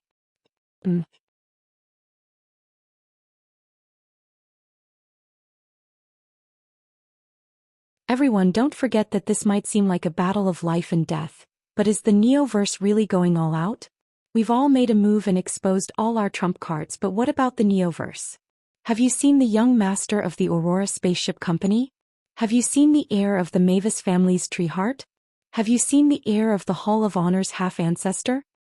Even if you have seen Sirius Zhong Qiushi, who is known as the Four Ultimate Maiden, she has only exposed her cultivation realm and lock-breaking. Don't forget that these people are not the only ones in the Neoverse. Not a single one of the core heirs of the Three Dark Hands has come out. There's also the Hall of Honor, which seems to be the clearest but is actually the most obscure. Sarati Phoenix spoke from within the screen. The Sixth Mainland's invasion is a matter of life and death for our Fifth Mainland, but none of these people have come out. I really don't understand what they're thinking. Invisible Light asked, are they certain that they can stop the Sixth Mainland, or are they prepared for something else? The Neoverse has always been isolated from the Innerverse and Outerverse. Even if we don't know what the people who have entered the Neoverse are thinking, it feels like they're playing a huge game of chess, and even the Sixth Mainland is just a participant in this game, when Xianxia said. Ling Gong's gaze turned cold. We're being used as a shield. If we don't take action, will they take action? They won't. A clear female voice rang out from behind Night King Jinwu. The other 8 arbiters looked over and saw Starsabil. They were all surprised that Starsabil had actually come, and she was even following behind Night King Jinwu. Night King Jinwu's lips curled up into a smile as he stepped aside. Starsabil walked out and looked at the 8 arbiters. Your guesses are correct. The Neoverse is indeed playing a huge game of chess. The participants in this game include both ancient and modern times, and it truly concerns the survival of our Fifth Mainland and even the entire human race. The Sixth Mainland's invasion is not enough to make them flip the chessboard. What game of chess? Is the Starsabil sect a participant or the creator? When Xianxia asked, Starsabil calmly replied, I'm sorry, but I can't say that. I can only tell you that there aren't many people who know the truth of this matter, including the Sixth Mainland. In short, as Starsabil who can predict the future, I'm clearly telling you all that if we work together and fight for the 5 astral children and the progenitor's inheritance, we might be able to survive the true calamity in the future. Starsabil's words caused everyone to fall silent, but they did not ask any further questions. Although they were the 10 arbiters and controlled the younger generation, they were not arrogant or conceited.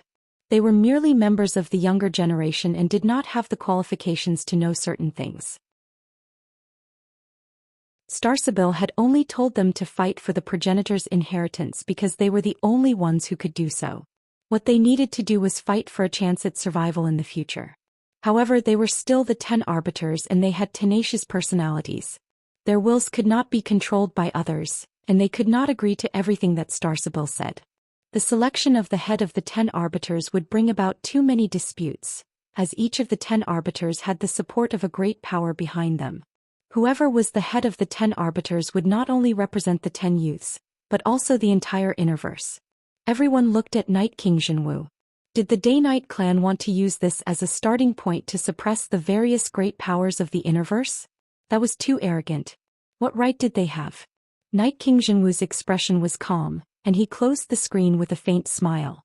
The 10 arbiters did not agree, but they did not object either. Night King Jinwu had only raised the issue today, and the final result would require the help of the woman beside him. She had personally guaranteed that he would become the head of the 10 arbiters. The first step is complete. Next, you need to find them one by one, Star Sibyl said as she looked at Night King Jinwu. Night King Jinwu looked at her strangely. Your Star Sibyl sect has always supported Xianxia, but why are you supporting me this time? Is it because I snatched back the general appointing platform? Is it because I'm about to become one of the 5 astral children? Star Sibyl nodded. That's one of the reasons, but there's also another reason. We've divined that one person might appear, and that person's appearance might cause a fundamental change in your Day-Night clan. Who? Night King Jinwu was curious. Star Sibyl's gaze trembled. The third Night King. Night King Jinwu was shocked. The third Night King? What do you know? Star Sibyl shook her head. I've only divined a trace, but I'm not sure about the specifics. The 6th mainland has invaded our human domain, and they've also invaded the astral beast domain. The astral beast domain has been turned upside down, and it's very likely that the third Night King will be able to escape safely.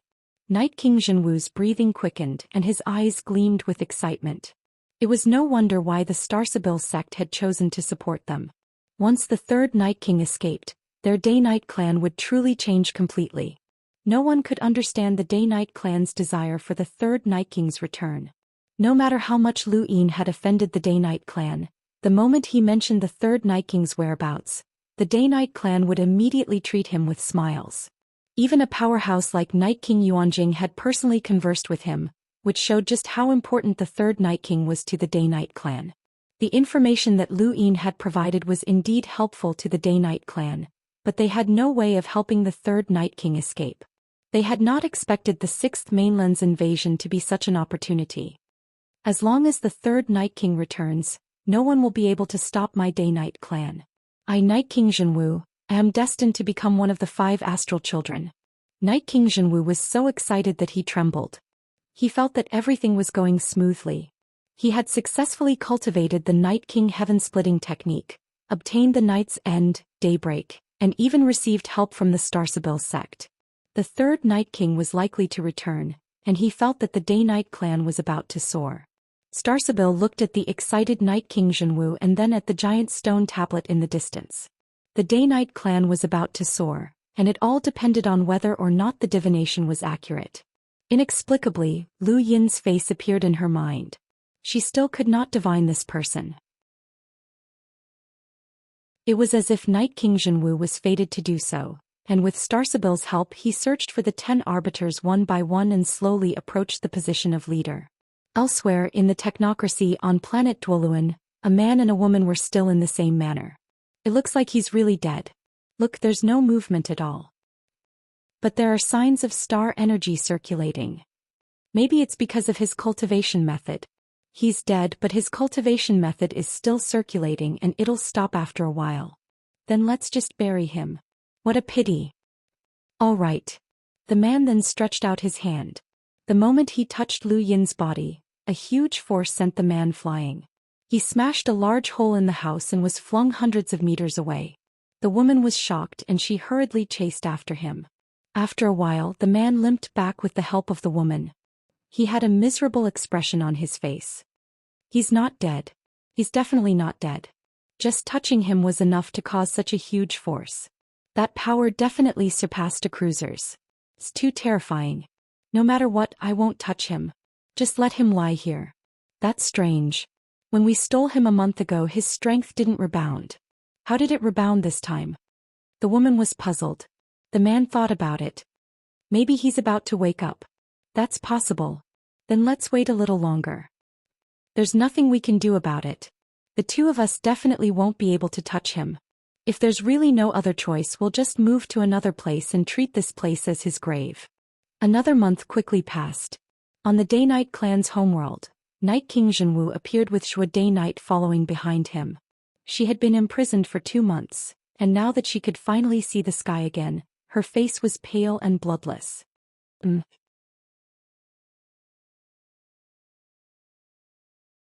Chapter 1006. Night King Zhenwu looked at Zhou Day-Night and said, "I've already released your family." Zhou Day-Night's eyes flashed with excitement, but she remained silent. "Look in front of you," Night King Zhenwu said. Zhou Day-Night looked up and saw a large pit in front of her. Hundreds of Day-Night clan members were inside, or more accurately hundreds of people from the Day King bloodline. They all had the sealed cage technique imprinted on their foreheads, and there were old people, women and children among them. There were thousands of people standing around the pit, all of them looking into the pit with sorrowful expressions. They all had family members inside the pit. Zhou Day-Night's pupils shrank and she couldn't help but take a few steps forward. "Do you see this? They're all from the Day King bloodline.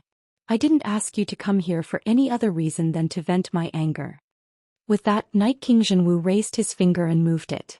The Day-Night clan members around the pit trembled, and then they began to bury the people inside. They wanted to bury everyone alive. These people were their family and they wanted to bury them with their own hands. Even if their family members were wailing and crying, even if their parents, wives and children were among them, they still wanted to bury them alive. This was the sealed cage technique. Zhou Day-Night's face went pale. "Stop, stop." She grabbed Night King Zhenwu's collar and shouted with bloodshot eyes, "Stop. What are you doing? What do you want me to do? Tell me, tell me." Night King Zhenwu did not move and allowed Zhou Day-Night to grab onto him. Not too far away, the cruel burying continued. The people who had been buried were crying, and the people who were burying them were even more sorrowful. However, they had no choice. They had been affected by the sealed cage technique and could not control their bodies.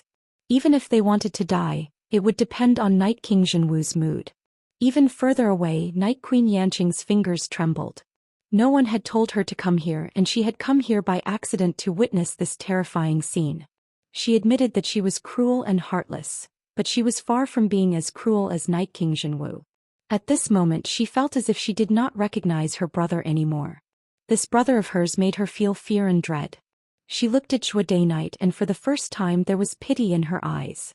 Tears streamed down from the corners of Zhou Day-Night's eyes.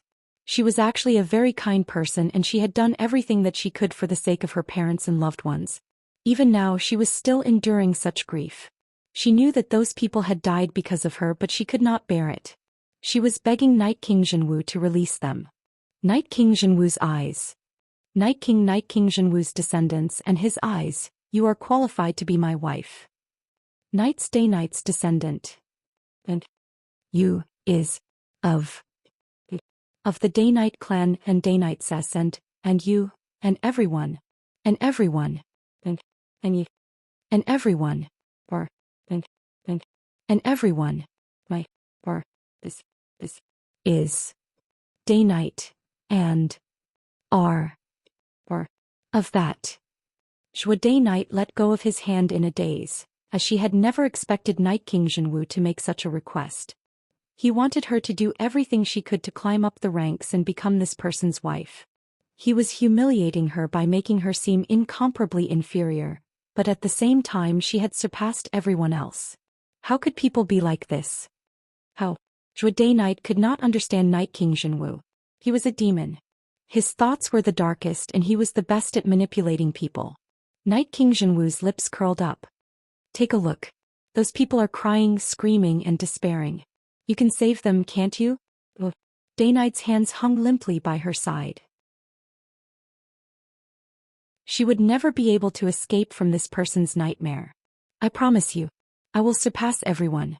I will rule over everyone, but I will only be humble in front of you." Night King Zhenwu laughed and lifted Zhou Day-Night's chin. "Well said.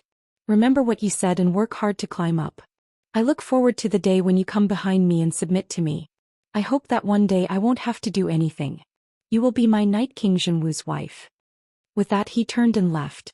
Once the third Night King appeared, it did not matter if the Day King's bloodline controlled him or not. It did not matter as they could not resist. In the distance the cruel scene stopped. The people in the crater crawled out and cried as they hugged the people outside. Zhou Day Night slowly knelt on the ground, her body still trembling. She dug her fingers into the soil and slowly clenched them together as fresh blood flowed out. She had only one path in front of her, and that was to overcome all obstacles. In the end she had become the wife of the person she hated the most. Where was her goal? What was her motivation? He did not know. He really did not know. He did not even know if she should be alive. Perhaps it would have been better if she had died on planet Pyrolite. Fortunately she had saved Lu Yin and repaid the favor. She would let this person live on in her stead. On planet Dolan in the technocracy, it had been a peaceful day. Suddenly the planet's electronics went haywire and many things exploded. The entire planet seemed to be boiling as formless ripples spread out. The satellites orbiting the planet instantly exploded. No one knew why and no one could find out. Within the manor, a man and a woman were shocked. They could feel an unimaginably terrifying fluctuation, and they hurriedly retreated. In a room Lu Yin lay on the bed. He had been unconscious for 3 months before finally waking up. He looked at the unfamiliar room in front of him and was confused for a moment. Then he suddenly stood up and looked around. "Seventh bro, you're finally awake," the monkey said. Lu Yin's gaze turned cold. "Where are we?" "You were saved by someone. Zhou Day Night delayed Night King Zhenwu while I escaped with you. Who knew that we'd run into someone from the 6th mainland? You were attacked and we had no choice but to escape to the technocracy. I fainted as well and I was sucked into the technocracy's celestial phenomenon. When I woke up we were already here. Right, the person who saved you was an old acquaintance." Lu Yin released his domain and his expression relaxed. He had not expected it to be them. He sat on the bed, raised his hand and clenched his right fist. Lu Yin was shocked as his strength had increased dramatically. What was going on? He looked at his heart and saw that the wound from the heart arrow had healed. Why was there so much blood in his abdomen? He took a look and his expression changed. "Monkey, who did this to my abdomen?" The monkey was helpless. "You were attacked by those strange metals when you entered the technocracy. You were lucky. If you had been slightly off, your head might have exploded." Lu Yin grimaced in pain, but his injuries were under control. He quickly swallowed a pill. Lu Yin's left hand twitched and he looked down. There was something familiar in his hand, the 16 faces. His expression changed. "What's this? The Day-Night clan's ancient inheritance stone? Monkey, how did you get this?" he asked curiously. The monkey replied, "You used the secret art to steal it. Seventh bro, you're really amazing. You're about to die but you still managed to steal someone's item. This item must be very important if Night King Zhenwu keeps it with him. Even if you're dead, stealing it will still disgust him for a long time." The secret art had been stolen? Really?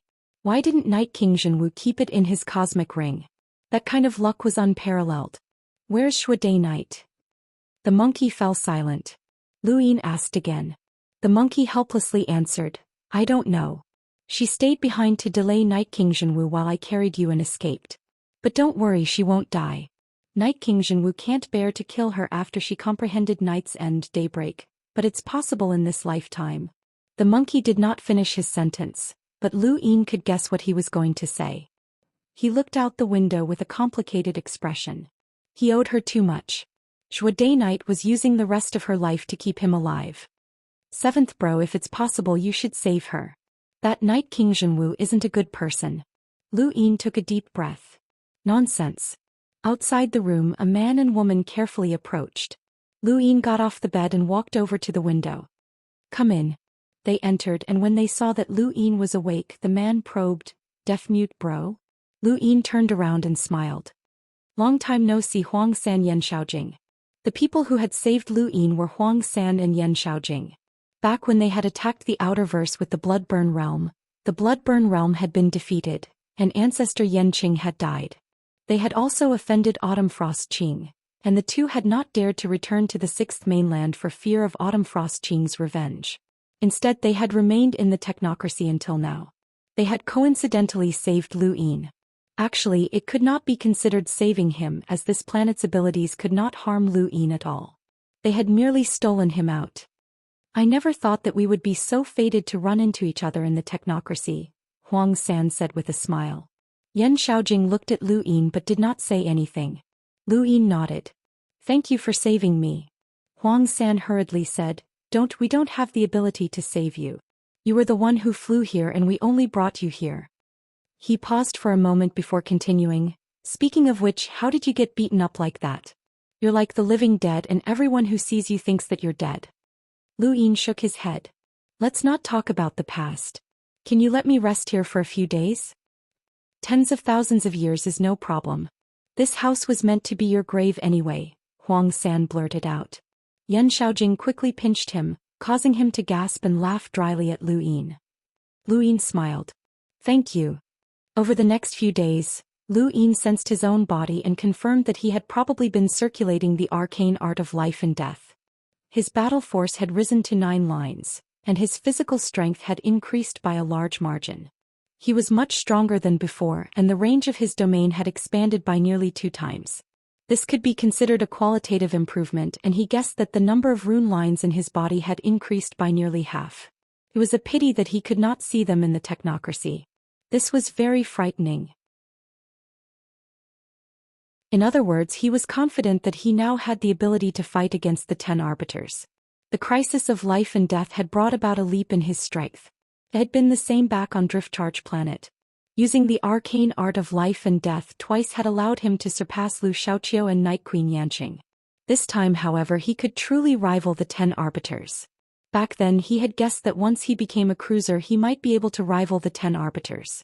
He had guessed correctly but he had not guessed the process and he had almost died. Lu Yin's gaze turned cold as he looked into outer space. He recalled the battle in outer space and vaguely remembered Zhou Knight's lonely figure. Night King Zhenwu, he would get his revenge soon.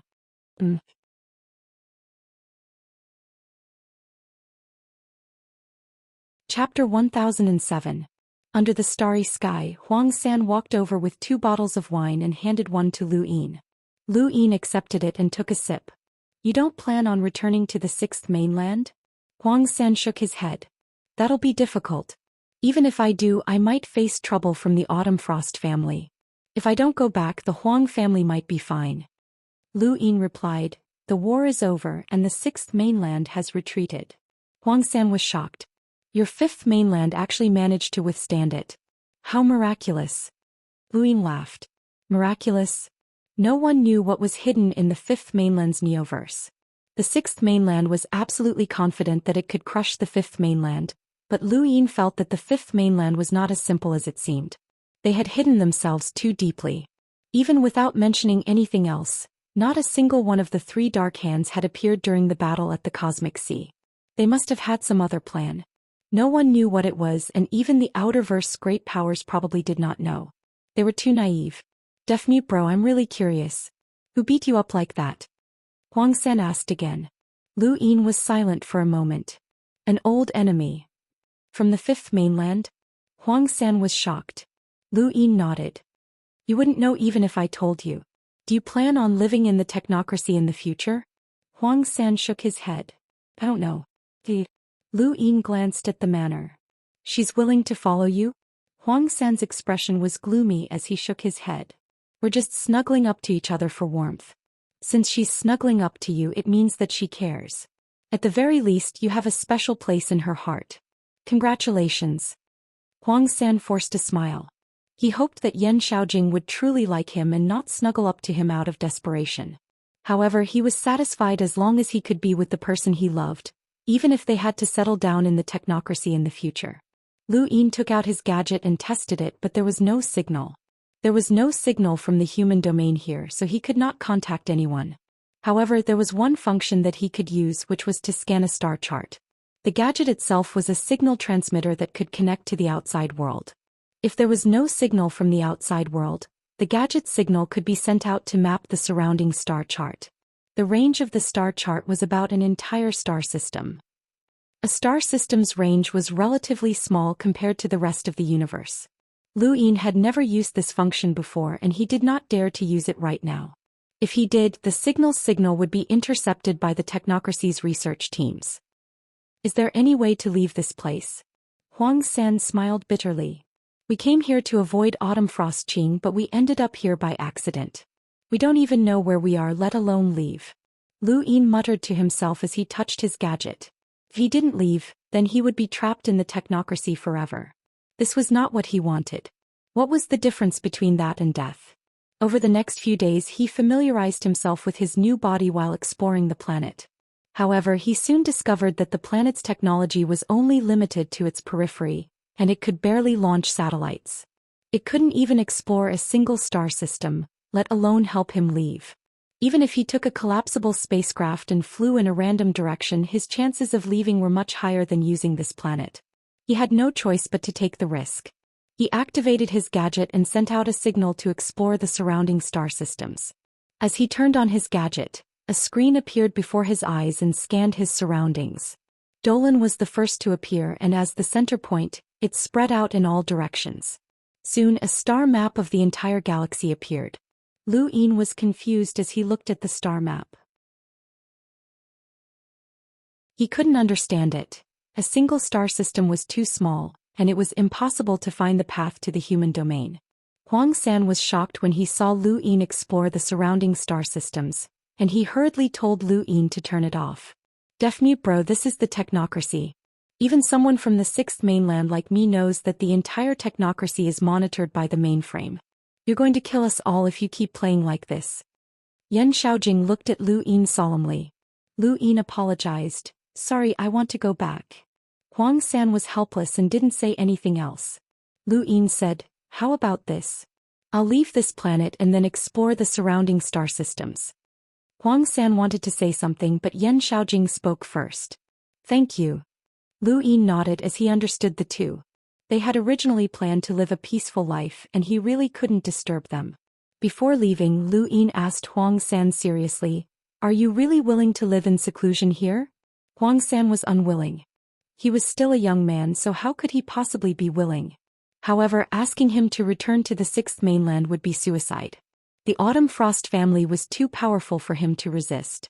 If he wanted the Huang and Yan families to be safe, then he would have to live in seclusion. Lu Yin patted Huang San's shoulder and then flew into outer space. This was also very dangerous, as he had heard before that no one could investigate the situation within the technocracy. The only way to find out was to barge in. The entire technocracy was under surveillance and it was impossible for anyone to sneak in.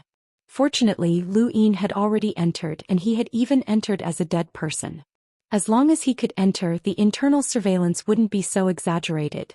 Huang San watched Lu Yin's departing figure with a complicated expression. Yan Xiaojing walked over to his side. I'm sorry. I've implicated you. Huang San looked at Yan Xiaojing in confusion. Wasn't I the one who implicated you? Xiaojing, you dumped Autumn Frost Qing because of me. I've implicated you, but there's no helping it. Being handsome is always troublesome. Yan Xiaojing smiled as Huang San loved to make her happy and make her feel sweet. Actually, we can leave. Even if we don't go to the sixth mainland, we can still go to the fifth mainland. It'll be difficult. We can't even cross the border. We're not completely secluded and we still have our futon. Who knows, maybe one day I'll obtain a progenitor's inheritance, and the entire universe will want to curry favor with me, Huang San said with an inexplicable confidence.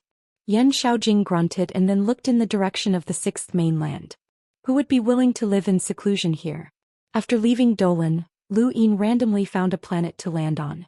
He watched as countless vortexes swept past him. This planet was filled with a strange poisonous gas and powerful storms, and each vortex was powerful enough to tear apart a Lemur's body. It was the perfect place for him to land. If he wanted to leave the technocracy, he would have to find a route, but it was impossible with his gadget's limited range. Lu Yin could only do one thing right now, and that was to raise his die. He wanted to roll possession and merge with someone from the technocracy. With his strength, the person he merged with would definitely not be weak, and there was a high chance that they would learn about the star map. Now he just had to see if he could roll possession. Rolling possession in the time-stop space would be useless, so he could only rely on luck. Fortunately, it had been a long time since he had rolled his die, so he hoped that he could roll it on the first try. Lu Yin thought about it for a while and then took off his cosmic ring. He placed it to the side and held less than a cube of star essence in his left hand. This amount of star essence should only be enough for him to merge with someone from the technocracy. He hoped that there would be someone from the technocracy who would allow him to merge with them. Lu Yin took a deep breath and tapped out with his finger. The die slowly spun until it finally stopped at possession. He was delighted, but then his vision turned dark as a familiar scene appeared before him. He was surrounded by scattered balls of light. He looked around and then found the brightest and hottest one. He rushed over, hoping that it would be someone from the technocracy. The scene changed again and Lu Yin was able to clearly see his surroundings. The first thing that entered his vision was a pair of mechanical tentacles. He jumped in fright and hurriedly retreated, only to discover that his body was very strange. He looked down and was shocked to find that he had merged with an ant. An ant? How could this be? How could an ant merge with an ant? He was at a loss. He moved a little and found that he was actually in a mechanical body. Lu Yin had never encountered such a strange thing in his life. Was he now a mechanical ant? He moved his tentacles in a very unaccustomed manner. It was a very strange feeling. He looked up and saw an ant in front of him, but when he turned around he saw that there were mechanical ants everywhere. What the hell? Lu Yin did not hesitate and jumped onto the mechanical ant in front of him. He looked around and was shocked to find that this entire space was filled with mechanical ants. He had fallen into an ant nest. It would have been fine if these were ordinary ants, but all of the ants here were mechanical. Since he had merged with them, it meant that these mechanical ants were highly intelligent and powerful. With Lu Yin's current strength, the ants that had merged with him were at least at the hunter realm. This place was filled with countless mechanical ants. Could they all be hunters? The more Lu Yin thought about it, the more terrified he became. It couldn't be, right? There were at least tens of millions of mechanical ants here, and this was just what he could see. There might be even more that he could not see. If all of them were hunters, then they could sweep through the outerverse and cause a disaster for the entire human domain. Lu Yin moved his body uneasily and jumped from one ant to the next. He wanted to see just how many there were, but the strange thing was that these mechanical ants were all motionless. There was clearly no way to control them, but they were just motionless. The entire space was rather dim and Lu Yin continued to jump around. Even after half a day he still could not see the end. The mechanical ants were still so densely packed that he could not see clearly. He was horrified. Could this be something that the technocracy had specially created to deal with the human domain? If that was the case, then it was too terrifying. There were too many of them, and Lu Yin could not sense the strength of the ants that he had merged with. They were all mechanical and did not have any star energy, domains, or battle force. They could not even speak. This was strange. That was strange. How could something like that be assimilated? Someone had definitely created this many mechanical ants. Right now Lu Yin just wanted to find the person who had created them. It did not matter even if the person in front of him was an envoy-level powerhouse. He wanted to see just where this place was. Suddenly the scene in front of him changed. Time was up and he was dragged back. By the time Lu Yin could see his surroundings again, he had already returned to the planet he had landed on. There were vortexes as far as the eye could see. The shock in Lu Yin's eyes did not fade. The scene that had just occurred was like a dream, but he was sure that it was real. There really were countless powerful mechanical ants here. Who had created these mechanical ants and what was their purpose? He did not dare to think about it as there were just too many of them. He kept this matter firmly in his heart as he would definitely report it to Master Yuan when he returned. Right now he recovered his die and continued to roll it, hoping that he could get another 6 pips.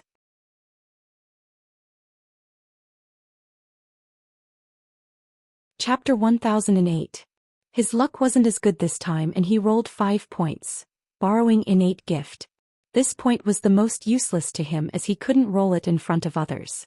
The time limit for borrowing an innate gift was too long, and there were very few people who could touch someone with an innate gift within 10 seconds. He had wasted 1 chance, but he still had 2 more. Lu Yin sighed and continued shaking his head.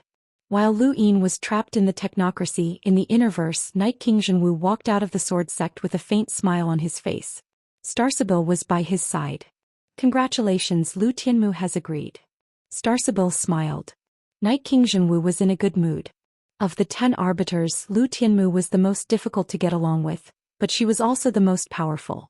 If she had not agreed, it would have been impossible for Night King Zhenwu to become the head of the 10 arbiters. Fortunately, Star Sibyl had helped him and used a special method to get Lu Tianmu to agree. He looked at Star Sibyl. Only Xing Kai, Lon Si, Wine Tycoon and Si He are left. Star Sibyl confidently replied, "There's no need to look for Xing Kai. He's already surpassed the age limit of the younger generation, and whoever becomes the leader of the 10 arbiters has nothing to do with him." "But he won't back down so easily," Night King Zhenwu replied. Star Sibyl smiled.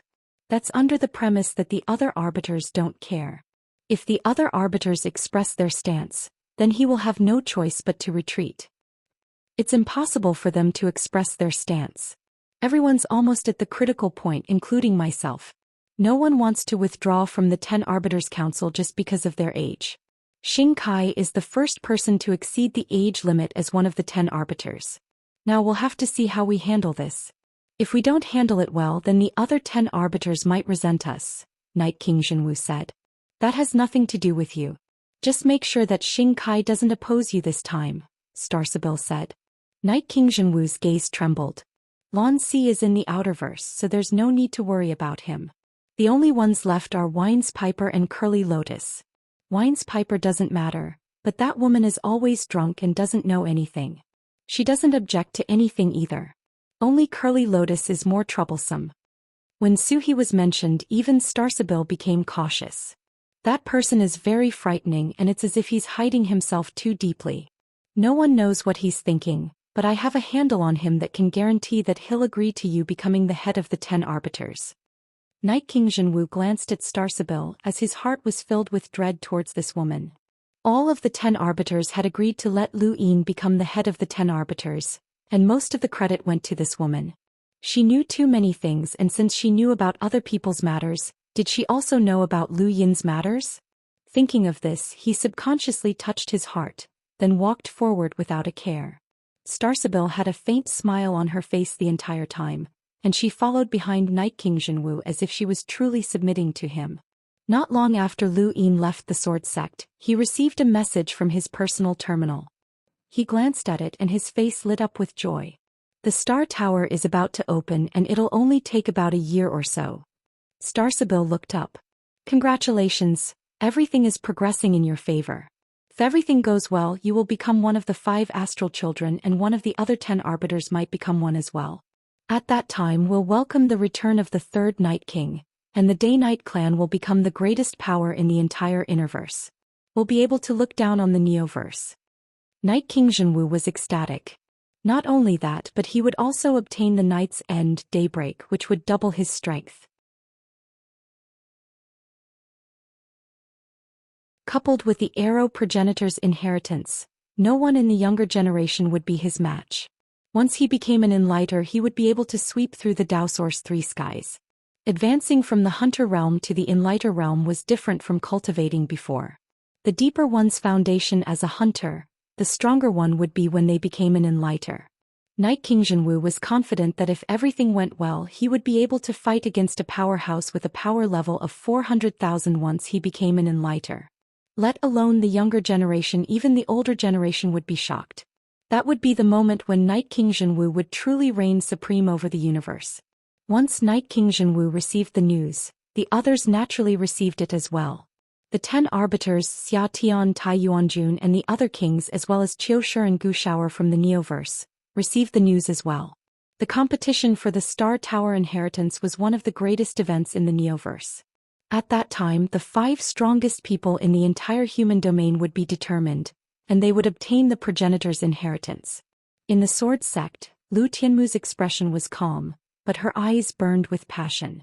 She wondered who would be able to withstand the 12th sword in the competition for the Star Tower inheritance, and she was looking forward to it. In the Lingling clan, Ling Ke had already returned, but he had been punished by Ling Gong. He looked sullen. "I didn't do anything wrong. Why can't I run when I run into one of the Daoist 3 skies?" Ling Ke was dissatisfied. Ling Gong walked out. "Lu Yin didn't run, so why did you run?" You disgrace. Ling Ke bared his teeth. How can I compare to him? He's a freak. During the battle at the Cosmic Sea, no one besides him was able to harm Ziyi. You can't either. It's a pity that he was played to death by Night King Zhenwu, and even his reputation has been tarnished. Ling Gong had a complicated look in her eyes.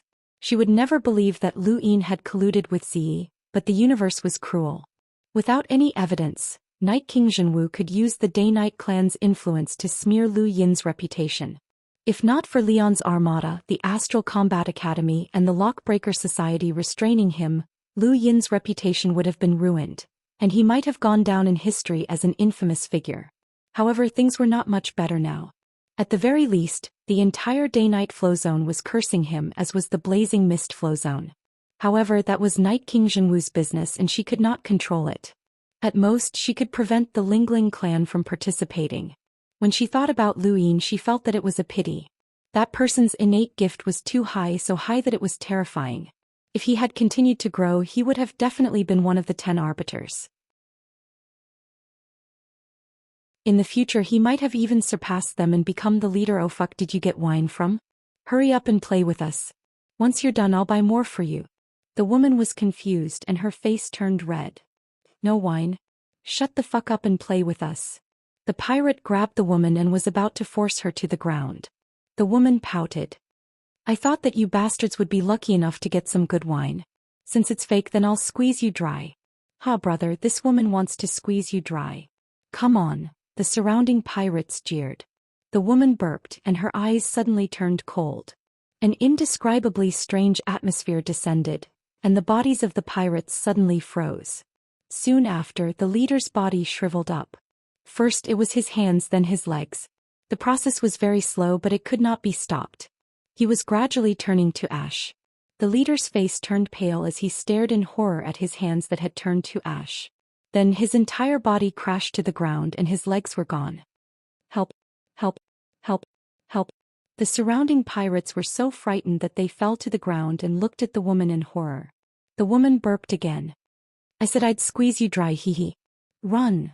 One of the pirates shouted and tried to escape, but his legs suddenly turned to ash as well. Half of his body smashed into the wall, and the other pirates did not dare to move. They could only watch as their bodies shriveled up and then disappeared. Not long after, the woman staggered out of the ship, her face still red.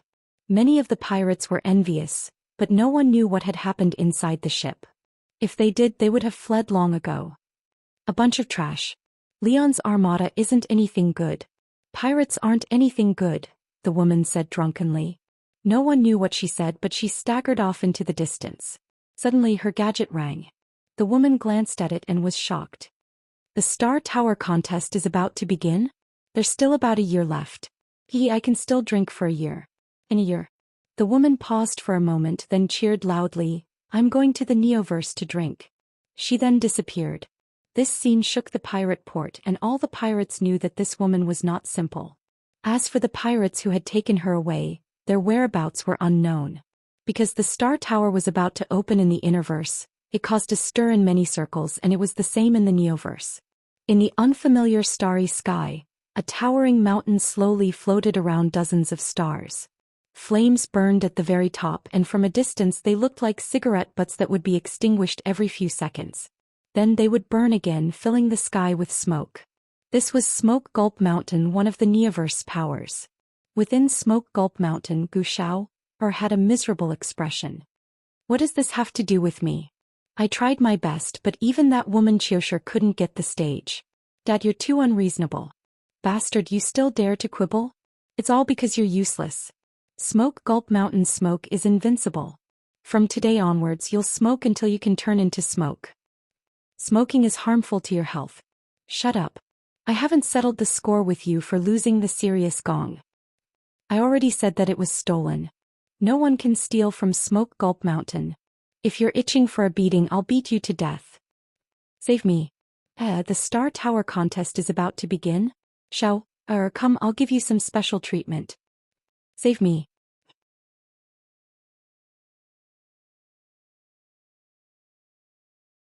Chapter 1009. In the serious sect, Hua Xiao and Mu Xing sat across from each other, their expressions downcast. After the Sixth Mainland's invasion, their former pride had been destroyed. It wasn't because of the Sixth Mainland, but because of the Innerverse 10 arbiters. In their eyes, the Innerverse was a barren land of resources, but those 10 monsters had appeared. Eldest senior sister didn't gain any advantage either. The birth of the 10 arbiters was a stroke of fate that never happened before and never will happen again. We can only say that we were unlucky to be born in the same era as those monsters, Hua Xiao said helplessly. Mu Ziying looked up. You're underestimating eldest senior sister. She's known as the 4 ultimate beauties, but she's never been serious about anyone. Hua Xiao frowned. Actually, I've always been curious. Who gave her the title of 4 ultimate beauties? You and I have never met before. Mu Ziying shook her head. I don't know. At that moment there was a ding and the two looked at their gadgets at the same time. They then looked at each other in shock. The Star Tower contest is about to begin. This time it's different from the past. The Innerverse 10 arbiters and titled kings can all participate, especially Night King Zhenwu who monopolized one of the inheritances. We can only fight for the remaining 4 inheritances. Hua Xiao smiled bitterly. I never thought that there would be a day where we would be trampled on. Night King Zhenwu has hidden himself too well. It's just a pity that Lu Yin is a genius. He was able to injure the Daoist 3 skies as a cruiser. He's the only one who's done that in the entire campaign. Don't worry about him. There's no need to talk about the dead. We'll be working together this time. Of course. Right, do you want to discuss this with eldest senior sister? Forget it. Eldest senior sister won't join us. In a certain region of the Innerverse, an ancient warship lay in space. This was Astral 10. During the Sixth Mainland's invasion, the Astral Combat Academy had displayed an incomparably terrifying strength. Although Astral 10 had the fewest mentors and students, the crazy headmaster had caused a huge commotion. On this day, a woman arrived at Astral 10 to look for Xiao Luo. At Astral 10 space station, Xiao Luo looked at the woman in front of him. I guess that you would come looking for me. Standing in front of Xiao Luo was Star Sibyl, but not the same generation as the 10 arbiters. Instead, she was the leader of the Astral Academy who had participated in the Astral Combat Tournament. The contest for the Star Tower is about to begin. You should be going back, right? Star Sibyl asked. Xiao Luo smiled. Of course.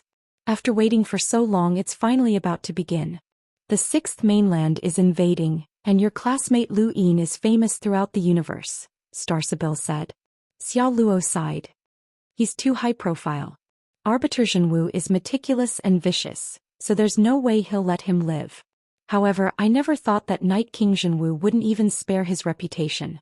It looks like he's planning on intimidating the Innerverse with this and paving the way for him to become the head of the 10 arbiters. Is that what you want? Star Sibyl's eyes flickered. I don't really have any expectations. I'm just going with the flow. The Innerverse needs a leader after all. Xiao Luo smiled. If you say so, then so be it. Star Sibyl looked at Xiao Luo and her eyes grew brighter. I can feel your fighting spirit. The Sixth Mainland has invaded and the stars are shining brightly. Lu Yin's name has spread throughout the universe and he's battling the Daoist 3 skies. Seems like you can't sit still any longer. Xiao Luo stretched his back lazily. That's right. You stopped singing and I went up on stage. It's time for us to make a move. You, me, the 3 dark hands, the Hall of Honor on the surface, Mavis and the others to make a move. Although this war is a farce, the Sea King did one thing right and restored our skies. Otherwise, who knows how long it would have taken for us to truly make a move. Star Sibyl had a strange look in her eyes. We've already waited for so many years, so it doesn't matter if we wait a little longer. However, now is the time. She then turned to leave, but before she left, she suddenly asked, if it's possible, will you take revenge for Lu Yin? Xiao Luo's eyes trembled. I'll give it a try. Star Sibyl's eyes flashed and she left Astral 10. Xiao Luo retracted his gaze and sank into deep thought. This generation was different from the past. The birth of the 10 arbiters had given the Innerverse the ability to compete with the Neoverse. Even Xiao Luo could not say that he could suppress the 10 arbiters. The Neoverse had its own plans for the future and so did the Innerverse. Otherwise, the 10 arbiters would not have been born. Lu Yin looked out into space and the future seemed to have changed. Although he did not know too many secrets, He had a feeling that the Innerverse had already broken away from the Neoverse's control. The appearance of the 10 arbiters was the best example, and all of this definitely had something to do with the Starsibyl sect. Xia Luo sighed and looked back at Astral 10. He then lifted his foot and left. This time he might never return. On the other side in the technocracy, Lu Yin helplessly put away his die. He had used up all of his uses and could not roll enhance. He could not find his way back to the Outerverse for the time being. The technocracy was strictly monitored and no one could trespass. This planet was very close to Dolan, so he could walk around for a bit. However, if he strayed too far away he might be discovered and be hunted down by the technocracy's experts. It seemed that he could only wait for his next die roll or force his way in. However, even if he wanted to force his way in, he had to figure out the direction first. Otherwise he would only get deeper and deeper. There were envoy-level powerhouses in the technocracy, and any one of them would be enough to kill him. For safety's sake he put on his universal armor first. Circulating the arcane art of life and death allowed his injuries to recover significantly. Lu Yin decided to wait for a month. If he did not roll enhance by then and found the star chart, then he would head north. That should be the right direction. A few days later, while Lu Yin was recuperating and silently reciting the Stonewall scriptures, a vast amount of star energy swept past him like a violent hurricane that almost overturned the heavens. The planet that Lu Yin was on shook a few times, and the cyclones and poisonous gas on the planet's surface were directly dispersed. This allowed Lu Yin to clearly see the heavens for the first time on this planet, and he also saw a figure rushing towards the east. There were no rune lines in the technocracy, so Lu Yin did not know how strong this person was. However, he was certain that this person had a terrifying strength that far exceeded his own. Just the star energy pressure caused by this person's speed alone was not something that Lu Yin could withstand. Lu Yin did not dare to reveal himself and obediently stayed on the planet. That person might be a powerhouse from the technocracy, or at least an envoy-level powerhouse.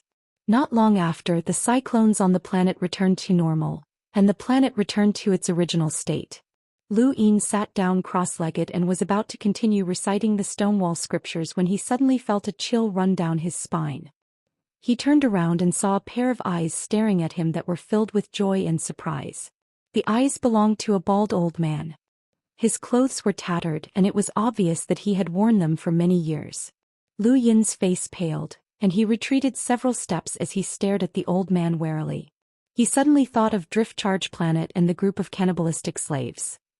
The old man grinned, revealing a mouthful of yellow teeth. "Don't be afraid, kid. Come to Grandpa Hui." Lu Yin's entire body tensed up and 5 chains appeared in his hands. His power level of 300,000 was still not enough. He immediately took out his owl arrows and war arrows as well as his futon. He was prepared to flee at any moment. The people from the 6th mainland could use their futons to enter the Daoist sect's ruins, which meant that the 5th mainland's Daoist sect's ruins were not restricted by region. Right after the Bloodburn realm had invaded the Outerverse, Huang San and Yan Shaojing had also entered the Daoist sect's ruins, and Lu Yin had knocked them unconscious. The two of them should have been in the technocracy at the time. The technocracy could enter the Daoist sect's ruins. When the bald old man saw Lu Yin take out so many things, he bared his teeth. "What are you afraid of, kid? Grandpa Hui doesn't eat people."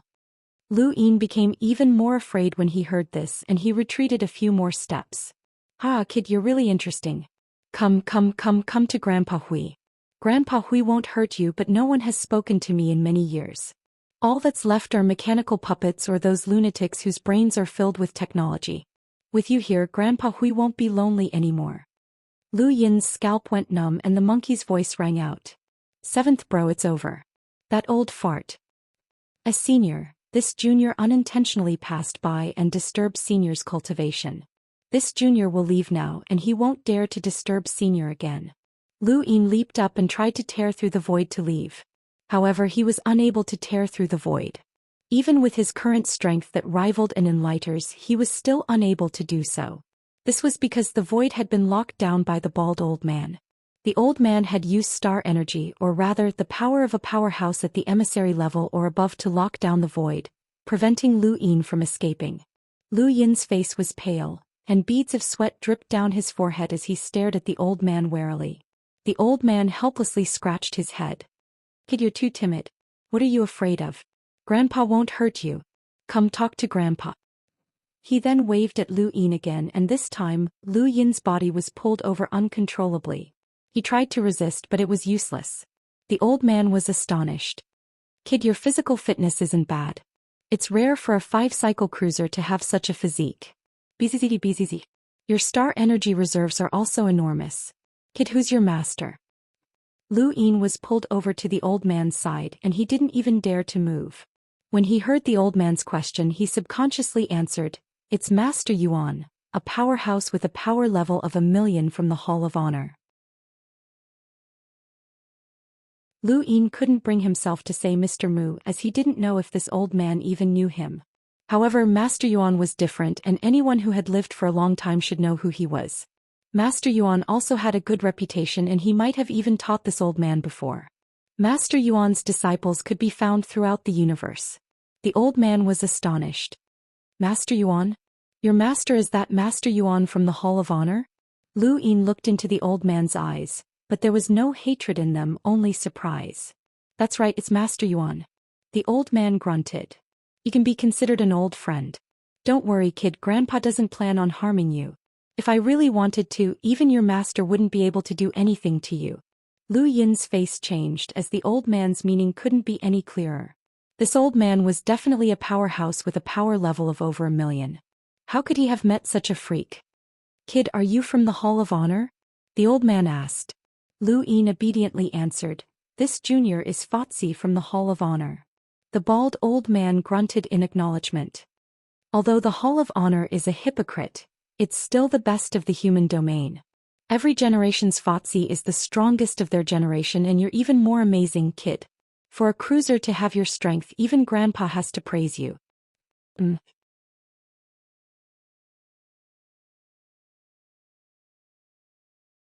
Chapter 10:10. Senior, are you not from the technocracy? Lu Yin probed. Swake dream, Xiao said /. The bald old man shook his head. No, I'm not like those mechanical monsters. The old man then looked at Lu Yin strangely. Kid, how did you get in here? Grandpa has been in the technocracy for countless years, and you're the first human to come in and live to this day. Those fellows in the past all forced their way in and then forced their way out. I was set up by a traitor and was severely injured. I managed to evade the technocracy's detection with my near-dead body, Lu Yin answered. The bald elder had a strange look in his eyes. Grandpa understands the methods of the technocracy very well. Even the slightest sign of life cannot escape their detection. You're not being honest and you want to trick Grandpa? But that's fine.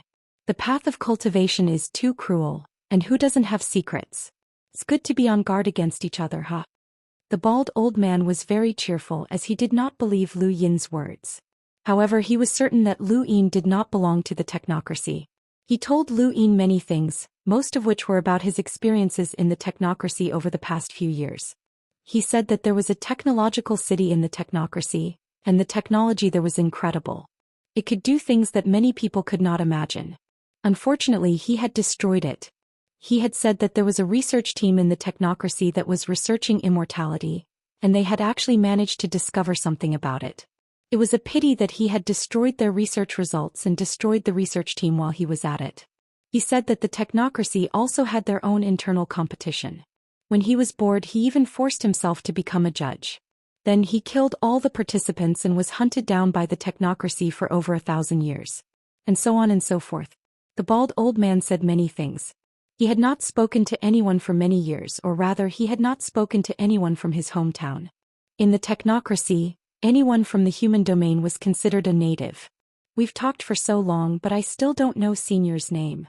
I'm Lu Yin from the human domain's outerverse Frostwave Weave, Lu Yin said respectfully. He had thought things through and there was no need for him to be on guard. With the old man's strength, Lu Yin would not be able to guard against him. The bald old man was stunned for a moment. He subconsciously touched his bald head. Title? His eyes were filled with confusion. It's been so many years since anyone asked about Grandpa's name.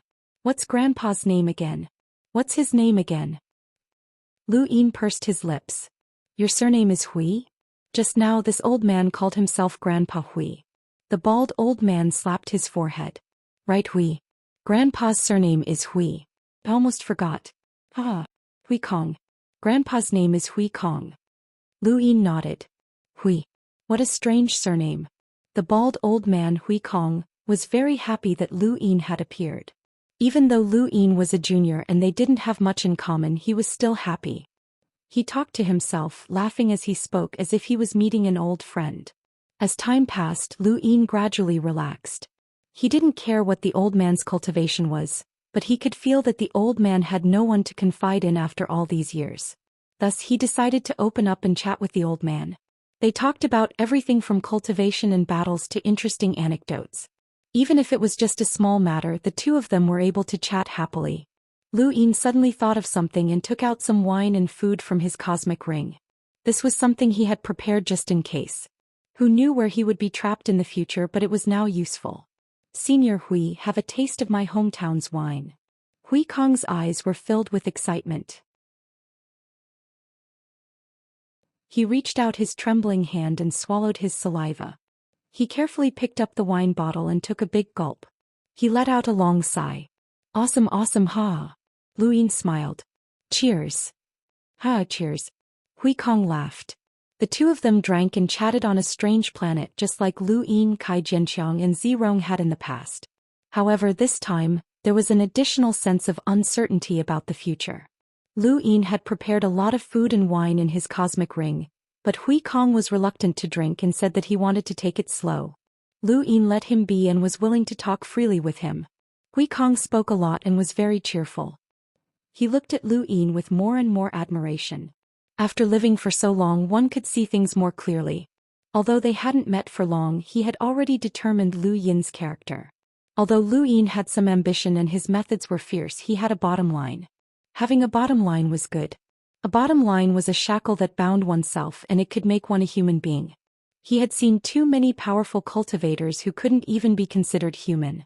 They disregarded human lives and were no different from animals. He himself couldn't be considered kind, but he also had a bottom line. For several days the two of them didn't stop talking. Hui Kong had endless things to say, and it was as if he wanted to pour out everything that he had said for so many years. Even though Lu Yin was prepared, he still felt dizzy. Little kid Lu, tell Grandpa Hui, how did you get here? Hui Kong asked curiously. He was really just curious because even he himself had forced his way in. Lu Yin smiled bitterly. I'm telling you the truth. I'm someone who has died once. Hui Kong was astonished and looked into Lu Yin's eyes. After a while he looked away and muttered to himself, You've died before but you can still survive? Is there such a thing? Even Grandpa can't do that. Lu Yin shrugged. I was lucky. Then his heart skipped a beat and he looked at Hui Kong. Senior, have you heard of the arcane art of life and death? Hui Kong's eyes widened as he looked at Lu Yin. You didn't succeed in cultivating it, did you? Lu Yin nodded. It's because of the arcane art of life and death that I survived. Hui Kong sighed. This art is very evil and widespread. Countless people want to cultivate it but no one has succeeded. You actually survived because of it. That explains it. Lu Yin asked. Does Senior know if there are any drawbacks to the arcane art of life and death? This was why Lu Yin had told him about the art. He trusted the elder from Drift Charge Planet very much, as the elder had secretly suppressed Lu Yin and forced him to go to the Neoverse to fulfill his promise. However, the elder had removed the restriction and even cut off the path for Lu Yin. Lu Yin was grateful to the elder from the bottom of his heart, but the arcane art of life and death had been cultivated from the very beginning, and it had not been created by the elder himself. Who knew if there were any drawbacks? Hui Kong shook his head. This art's appearance is very strange. Everyone knew about it overnight, but no one has succeeded in cultivating it. I don't know if there are any drawbacks. Don't think too much about it, little kid. Coming back from the dead is a joyous occasion. To be able to enter the technocracy and live to see Grandpa means that we are fated. How about this? You don't have to call me Senior anymore. Just call me Big Brother Hui and I'll call you Little Brother Lu. What do you think? Lu Yin was delighted. It's my honor to hear Senior say that. Still calling me Senior. Big Brother Hui. Little Brother Lu, come cheers. Cheers. Don't keep it. Drink slowly. There's still a long way to go. All right, drink slowly. Lu Yin was drunk. He had already forgotten how many times he had been drunk. If they wanted to, they could drink continuously for a year without getting drunk, but drinking like that was still... What was the point of drinking? Rumble. The earth trembled and Lu Yin slowly opened his eyes. They were blurry and then there was another rumble. He rubbed his eyes and looked up, but his pupils shrank when he saw an incomparably large mechanical arm coming down from the planet. His scalp tingled and he hurriedly got up to flee. Ah, little brother Lu, you're awake? Don't be afraid, big brother is here. Hui Kong laughed from above, clenched his fist and punched out. The mechanical arm that was comparable to the size of a planet immediately shattered, and the fragments were swept away by the wind. All of this happened in an instant. It happened so quickly that Lu Yin thought it was a dream. It wasn't until Hui Kong landed and patted him that he woke up. Bro, big brother, what was that? Lu Yin asked blithely. Hui Kong grinned. It's just a toy. Don't mind it. Don't mind it? How could that be? Although he couldn't see the rune lines, Lu Yin was sure that the power of that punch could definitely reduce him to dust. Even if he wore his universal armor, it would be useless. How could that be considered a toy? Well, to someone like Hui Kong it was indeed a toy. Big brother, have we been discovered? Lu Yin asked. Hui Kong sat down cross-legged and patted the dust off his body. Big brother has implicated you. Big brother is as obvious as the sun in the darkness, and the entire technocracy is watching Big brother. Ah, they send that thing to cause trouble every once in a while. To Big brother it's just a pastime. With Big brother's strength, you should be able to return to the human domain, right? Lu Yin was puzzled. Hui Kong looked up with a complicated expression. I'm not going back. If I can't find the answer I want, I definitely won't go. Lu Yin didn't ask any further. Hui Kong patted Lu Yin's shoulder. Big brother knows that you want to go back. You're young after all and you care about many things. If you want to go back, then go back. Big brother will think of a way to send you off. Lu Yin was delighted. Thank you, big brother. Hui Kong laughed. But you have to stay with big brother for a few more days. You can't leave after just a few days. Of course I'll do as big brother says, Lu Yin said excitedly as he saw hope of returning home. Hui Kong smiled. Although we've only known each other for a few days, big brother admires you. If it weren't for some special reason, big brother would be willing to become sworn brothers with you. Although we can't become sworn brothers now, big brother acknowledges you as a little brother. Ah. Lu Yin laughed as well as all of his frustrations during this period of time had been cleared away. He now had such a powerful older brother. Although this older brother might stay in the technocracy forever, it was still not bad. 10 days later, Hui Kong still had endless things to say. Lu Yin knew that if he didn't let Hui Kong speak his fill, then he wouldn't be able to leave. At that moment, an incomparably large spacecraft appeared on the planet. Lu Yin looked over and his expression changed slightly. He had seen this type of spacecraft before, and it was exactly the same as the one that the Bloodburn realm had used to invade the Outerverse. Someone's here to cause trouble. Hui Kong put down a giant roasted beast leg and then leapt into outer space. Lu Yin pursed his lips as he wasn't worried about his safety. He looked to the side and saw that a giant astral beast's corpse had already turned cold, and its leg had already been roasted. This astral beast had the strength of an enlighter, and Lu Yin didn't know where Hui Kong had caught it, but it tasted pretty good. In outer space, the spacecraft's hatch opened and countless miniature machines flew out. There were all kinds of them and they were densely packed together as they flew towards Hui Kong. Hui Kong raised a hand and slapped out. Not only did he shatter these miniature machines that had the strength of a hunter, but he also nearly sent the spacecraft flying.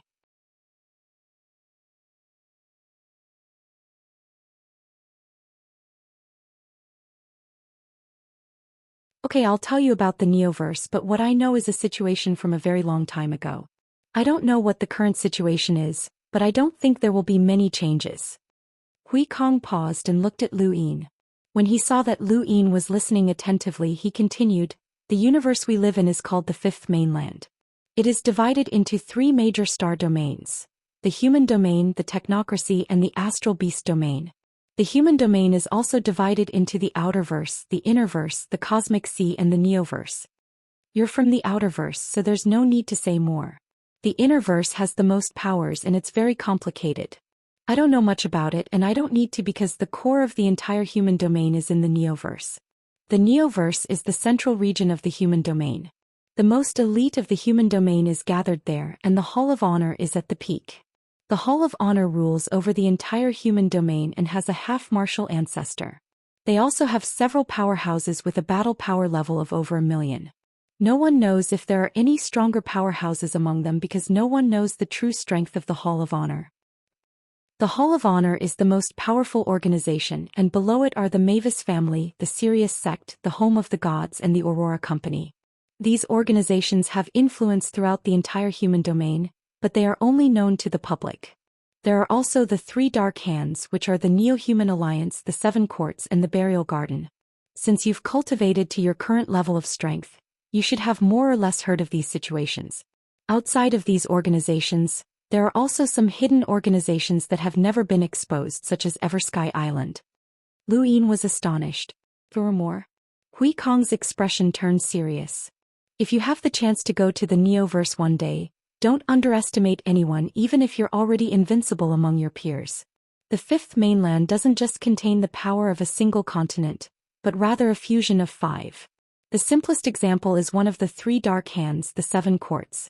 They have 7 families that came from the 5 shattered continents, and they all have their own secret techniques. Lu Yin had never underestimated these people. Even if the 6th mainland had invaded and the 5th mainland seemed to be in imminent danger, some people still hadn't shown themselves. Bro, what's the purpose of the Neoverse's existence? Lu Yin asked. Hui Kong looked deeply at Lu Yin. Do you know something? Lu Yin told him about the 6th mainland's invasion. Hui Kong was shocked. Something like that actually happened?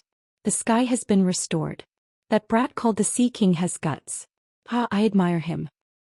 Bro, the 6th mainland is invading and the 5th mainland is about to be destroyed, but the 3 Dark Hands still haven't made a move.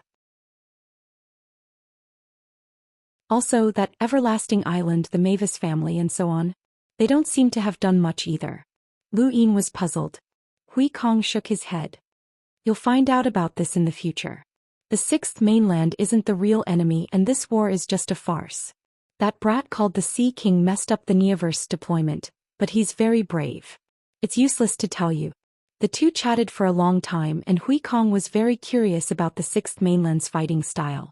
In his own words, he had not been born in time for the war between the 2 mainlands, and even now he had been trapped in the technocracy. When he heard that the 6th mainland's main cultivation method was imprinted, Hui Kong's face filled with disdain. Idiots. Those idiots have been deceived. Deceived? Lu Yin was puzzled. Hui Kong replied, the older generation once said that the 6th mainland had been deceived by something. It seems that it's not just in terms of war but also in terms of their entire cultivation system. Lu Yin suddenly recalled the words he had heard at the rune technology ruins. They had also said that the 6th mainland had been deceived, and that the ones who had deceived them were monsters. What kind of monsters were these? Lu Yin really wanted to learn some secrets from Hui Kong, as he had a feeling that Hui Kong definitely knew something. However, Hui Kong was very tight-lipped and no matter what Lu Yin did it was useless. Hui Kong patted Lu Yin's shoulder and sighed. Alright brother. Don't try to trick me. There are some things that you'll naturally have the qualifications to know once you reach a certain level.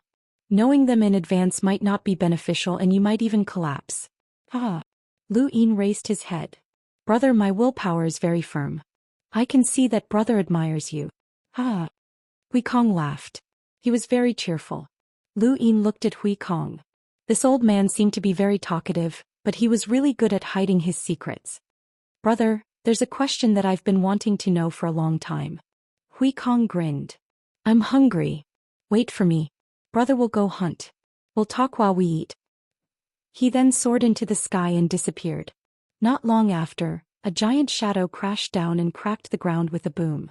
It was a terrifying astral beast that was completely dead.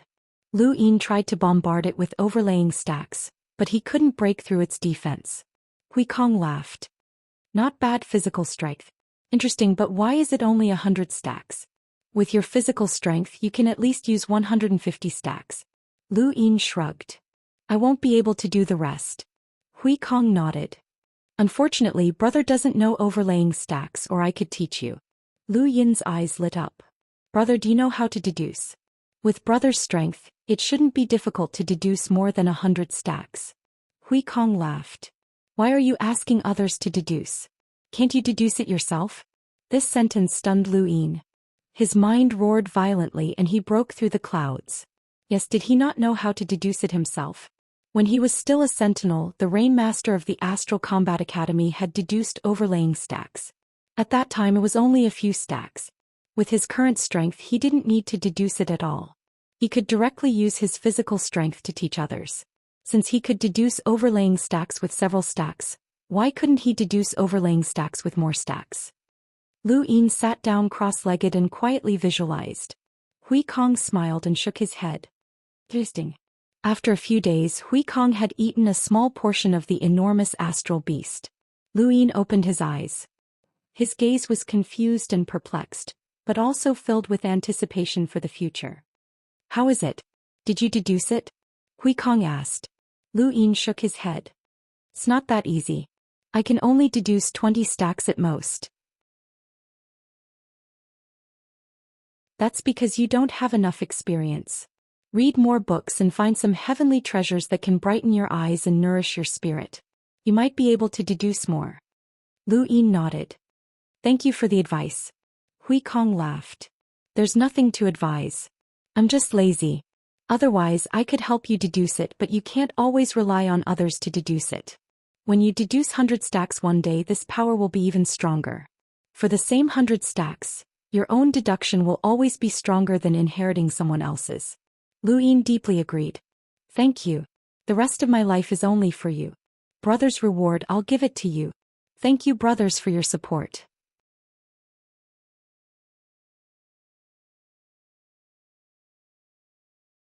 Chapter 10-12.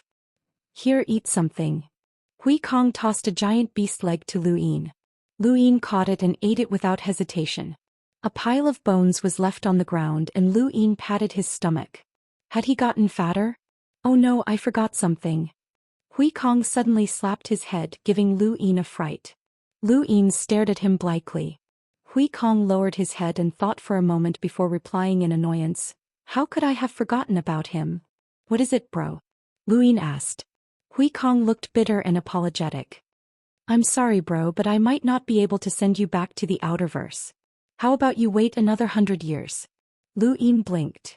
Bro, don't joke around. Hui Kong sighed. I'm not joking. Ever since I barged into this broken place, I've caused a lot of damage. Do you really think that the technocracy only relies on those mechanical monsters to deal with me? That's too naive. To restrain you, the technocracy's mainframe will send an absolute powerhouse to deal with you every once in a while. Usually they'll fight for 100 years. I had originally planned to send you away, but there might not be enough time. Lu Yin's heart sank as he did not want to stay in the technocracy for 100 years. After that it would be too late. Bro, is there no other way? With your strength, crossing the technocracy is only a matter of time. Hui Kong smiled bitterly. In the human domain, crossing the universe is indeed very fast, but the technocracy is different. This place is filled with mechanical defenses, and wherever you go the defenses will be infinitely strengthened. There's an inescapable net around you and even the void has been frozen. Let me put it this way, for the next 100 years, you won't be able to leave even if you want to. Lu Yin paled. If he could not leave, then what could he do? After 100 years, the situation in the Outerverse would definitely change, let alone the Innerverse. The powers that had been forcefully recruited by the Great Eastern Alliance would crumble, and they might even turn against the Great Yu Empire. There were also unstable elements within the Great Eastern Alliance, such as Undying Yushan. No one knew if he was dead or alive, and there were also hidden organizations. Of course, the most important thing was, what about Ming Yan? Should he make her wait for him for 100 years? By the time he returned after 100 years, it would be too late. Bro, when will that powerhouse deal with you arrive? Lu Yin asked. Hui Kong thought. Anytime. Lu Yin muttered to himself. Hui Kong said bitterly, I've let you down. I wanted to keep you here to talk for a while longer, but I didn't expect to delay you. I didn't do it on purpose. Lu Yin hurriedly replied, I know you didn't do it on purpose. Hui Kong sighed helplessly. If you want to stay, then stay. It'll be good for you to watch me fight for 100 years. After 100 years with your aptitude, You'll definitely become an enlighter. Don't worry, you don't have to worry about resources. I'll snatch them for you even if I have to. Rob? Lu Yin's eyes brightened. Bro, do you know anything about the technocracy? Hui Kong patted his chest. What a joke. How many years have I been fighting here? Lu Yin hurriedly took out the star chart that he had obtained from Endless Borders and handed it over to Hui Kong. Do you know of this place? Hui Kong looked around and was puzzled. This place is not far away. What's wrong? Why do you have the technocracy's star chart? Lu Yin was delighted. Bro, this star chart was discovered by Endless Borders. It can be used to travel from the outerverse to the innerverse. Is that so? There shouldn't be any loopholes in the technocracy's detection system. Hui Kong was puzzled. Lu Yin explained, Endless Borders exploration team successfully passed through this route.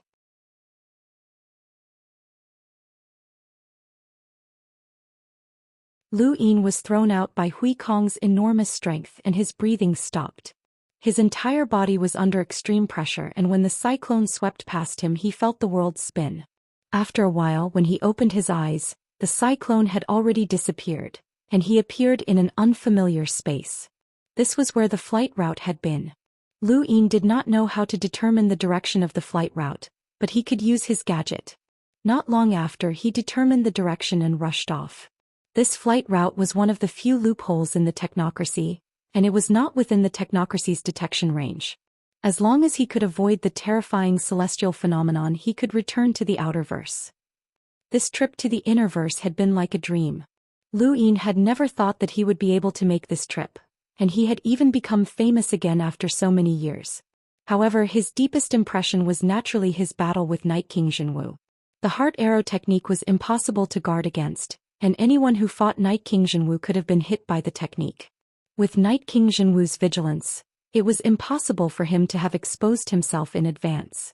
He had also successfully cultivated the Night King heaven-splitting technique and had even captured Zhou Day Knight.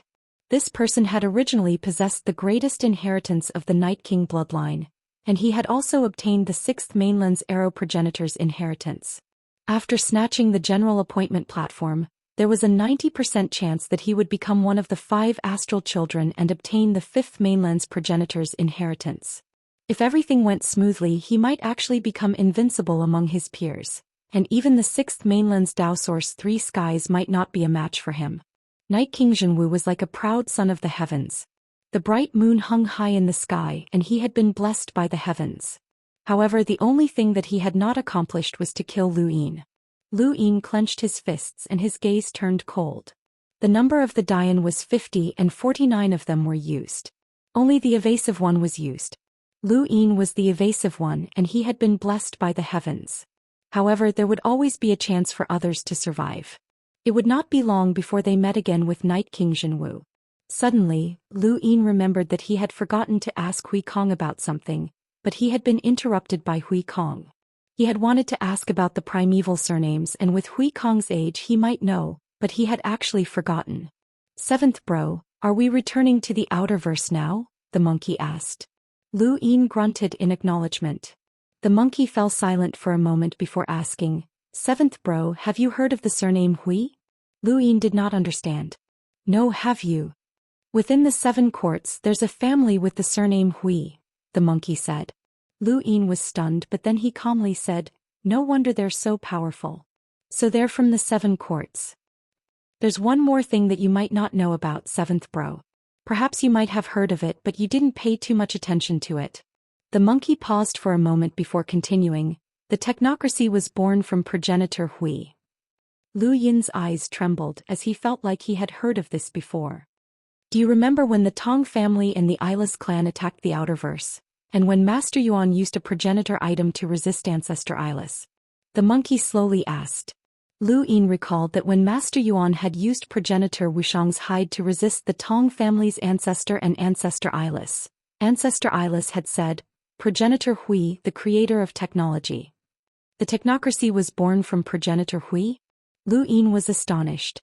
The monkey replied, that should be the case.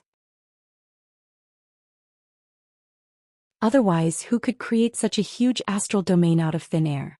The technocracy was originally known as the Lost Technocracy, which means that it was abandoned.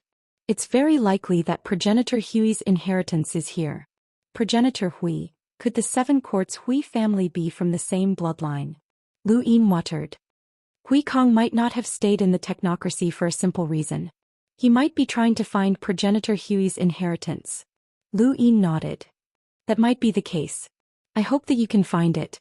The monkey was puzzled. Hope. Seventh bro, he's from the seven courts Hui family, and he might even be the ancestor of the Hui family. The Hui family is one of the three dark hands. Lu Yin smiled. So what? He's my older brother and he's the one who sent me here. He's also the one who reminded me to deduce my own overlaying stacks. He's also the one who told me a lot of things. The monkey fell silent. Humans were humans and they could not remain rational forever. Hui Kong had treated Lu Yin quite well as he had not done anything to Lu Yin, nor had he tried to pry information from Lu Yin. He had not taken the initiative to ask any questions and everything seemed very natural. Regardless of whether it was the three dark hands or the Hall of Honor, Lu Yin could not make an enemy out of Hui Kong.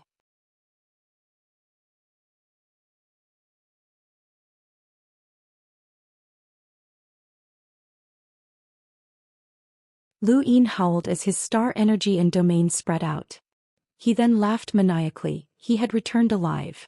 At this moment, several figures flashed past and rushed towards Lu Yin. Lu Yin looked over and saw that there were several explorers and one of them was even a cruiser.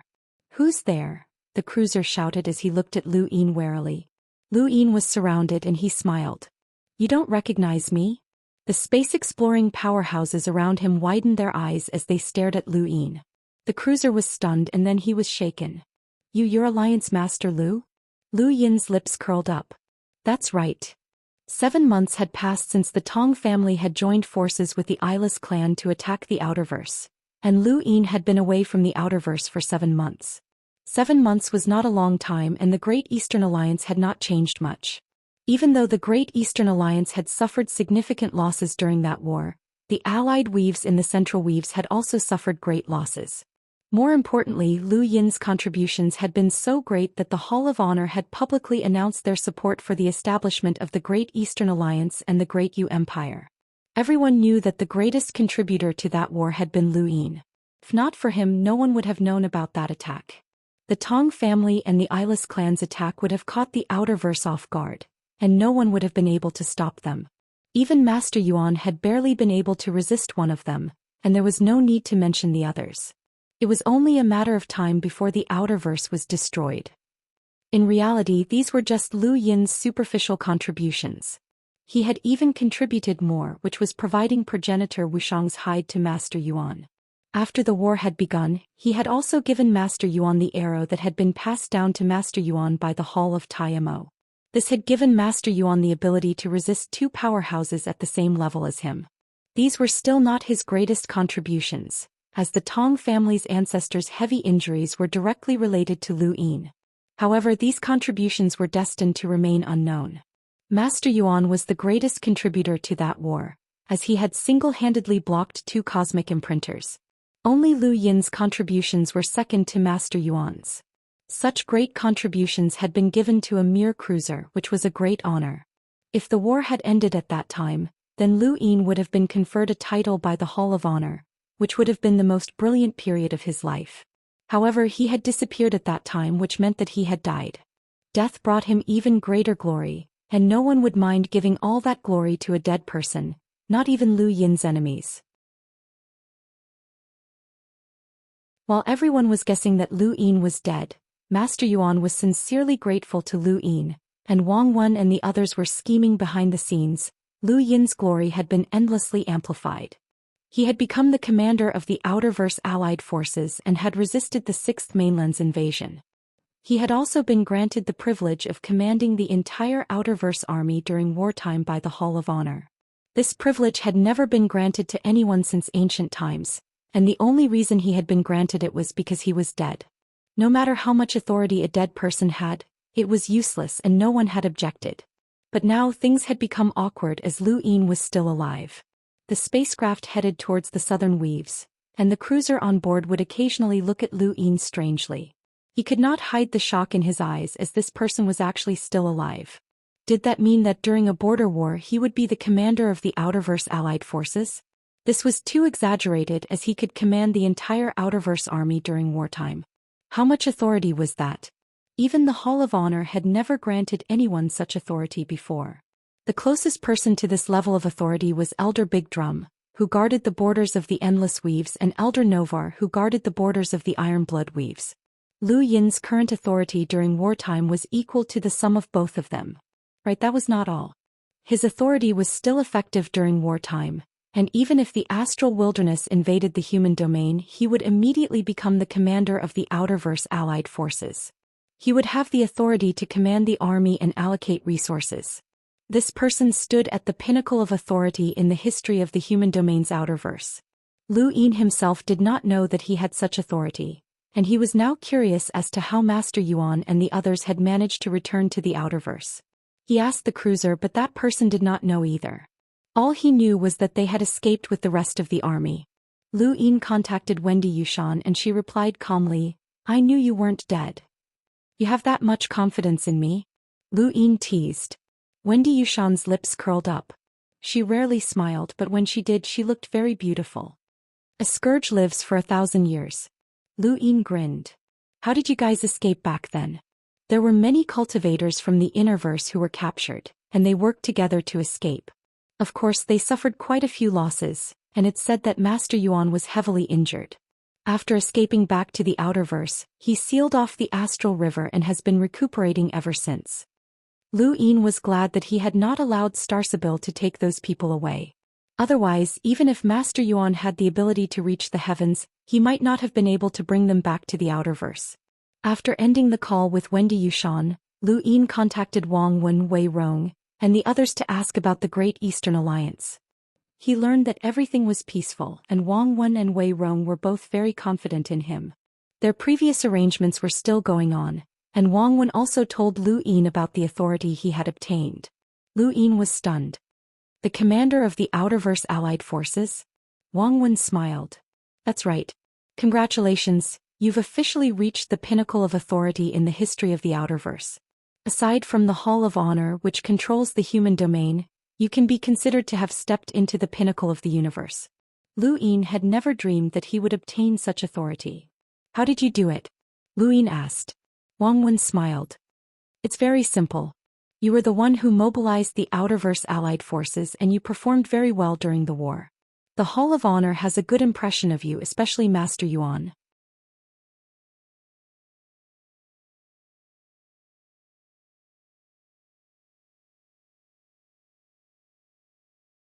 Chapter 10:14. Bang. The teacup shattered and Daniel Phineas's expression changed. "What did you say? Lu Yin's back? He's not dead?" Across from him, a dark phoenix cultivator's face was pale, and his forehead was covered in sweat. "Yes, Lu Yin's not dead. He's back." Daniel Phineas slumped back into his chair and sighed deeply. He was exhausted, but Lu Yin was still alive. The current Lu Yin was different from the Lu Yin from 7 months ago. Back then they could have formed an alliance to resist the Great Eastern Alliance and deal with him. But now, when he thought about the Hall of Honor's support for Lu Yin and his current status, as well as the fact that Lu Yin had killed 2 imprinters during the war, he felt helpless. "Pass down my orders. The Dark Phoenix clan is to seal off all visitors for 100 years. We won't see any outsiders," Daniel Phineas said helplessly. "Yes, clan leader." On Simo Star, Yenshin was shocked. "Lu Yin's back." Across from him, Captain Shi nodded with a solemn expression. "I didn't expect him to return alive. The Outerverse has only been peaceful for a few months, but it's about to become chaotic again." Yenshin looked up into space. "This is troublesome.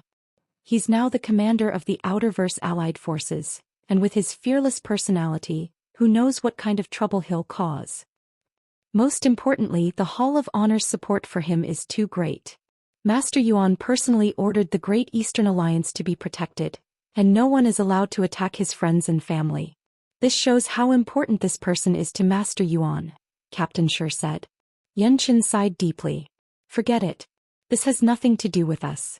It's not like we're enemies with him." On Calm Orchid Planet, Elder Tong stared at his gadget with a strange expression. Lu Yin had actually returned alive and he immediately notified Elder He. Perhaps he could obtain some information about the Sea King from Lu Yin. On Wan Qianqing, Xianxia was speechless. This guy had actually returned alive?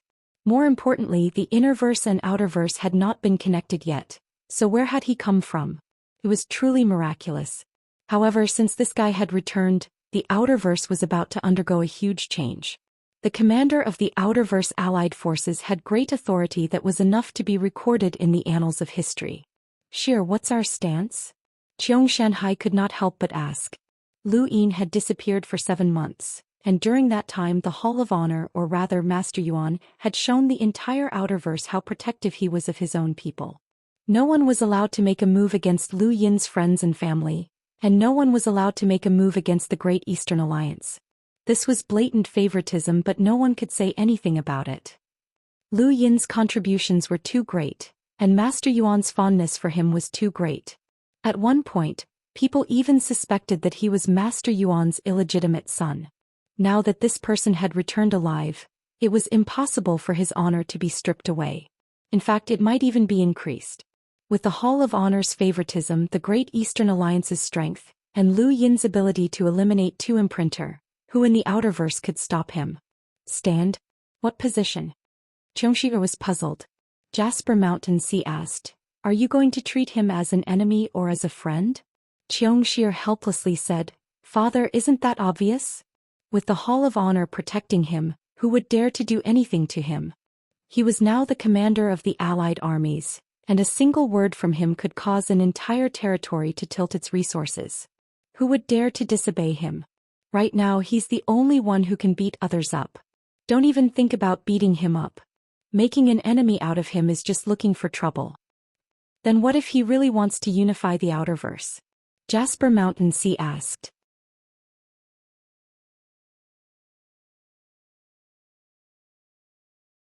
Suddenly, a maid barged in and excitedly said, "Your Majesty, Alliance Head Lu has returned safely." Ming Yan excitedly stood up. "What did you say?" The maid excitedly replied, "The Alliance Head has returned alive." Ming Yan closed her eyes as 2 streams of tears flowed down her cheeks. She slumped back into her chair.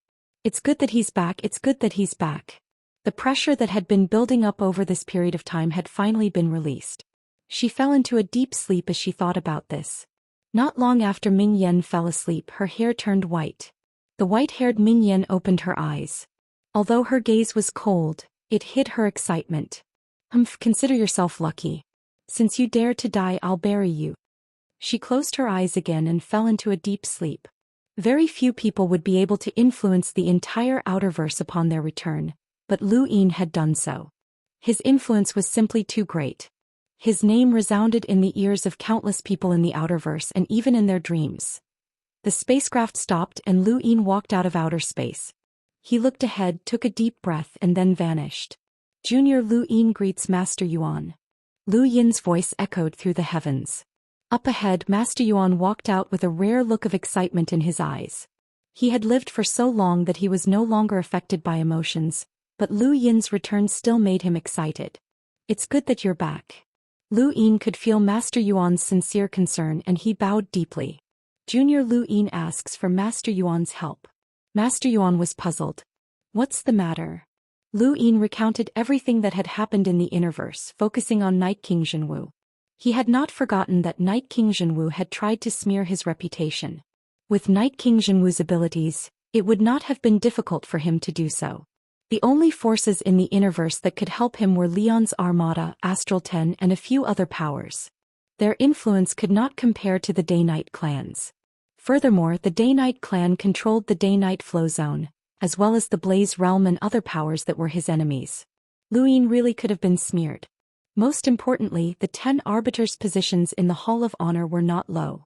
Lu Yin was on good terms with Master Yuan and the Outerverse Hall of Honor, but that did not mean that he was on good terms with the Innerverse Hall of Honor.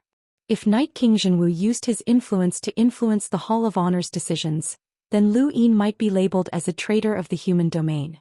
Lu Yin needed Master Yuan to help him, or at least ensure that the Hall of Honor would not act against him. The Hall of Honor controlled the human domain and it was truly a colossus. Lu Yin had never dared to underestimate it. Master Yuan sighed. I never thought that you would have experienced so much in the Innerverse. The Day-Night clan? I know you're one of the Hall of Honor. Once your identity is exposed, the Hall of Honor will definitely not make things difficult for you. I was the one who obtained the general appointment platform, but it was snatched away by Night King Jinwu. This is truly despicable. I beg Master Yuan to make a decision and prevent the Hall of Honor from interfering in the future conflict between me and Arbiter Jinwu, Lu Yin said respectfully. This was exactly what he wanted. He was afraid that Night King Jinwu would obtain the Star Tower's inheritance and become one of the 5 astral children, gaining the Hall of Honor's protection. At that time he would have to depend on the Hall of Honor for his revenge. Master Yuan was put in a difficult position. The 5 astral children are the human domain's hope. In the past this matter could have been resolved as there have been many astral children throughout history. Some grew up while others died prematurely and death was very normal. However, this generation is different. The 5th mainland's Tian has returned, and there's a possibility that he could become a progenitor. This generation's 5 astral children are likely to be protected by the entire human domain. Lu Yin frowned. This was troublesome. Would he have to challenge the entire human domain to deal with Night King Jinwu? Master Yuan, Night King Jinwu is vicious and his actions are despicable. If someone like him becomes one of the 5 astral children, it might not be a blessing for the 5th mainland, Lu Yin could not help but say. Master Yuan sighed. The path of cultivation is all about results. If he has a chance of becoming a progenitor, then he will receive our support. According to your description, this child has even obtained the 6th mainland's arrow progenitor's inheritance and has mastered a secret technique. His methods are also extremely brilliant and it's easier for someone like him to become a progenitor. Even I cannot interfere. Lu Yin's heart sank. Even Master Yuan could not interfere? The progenitor realm is the foundation of the continent. Anyone who has a chance of becoming a progenitor will receive the protection of the entire continent.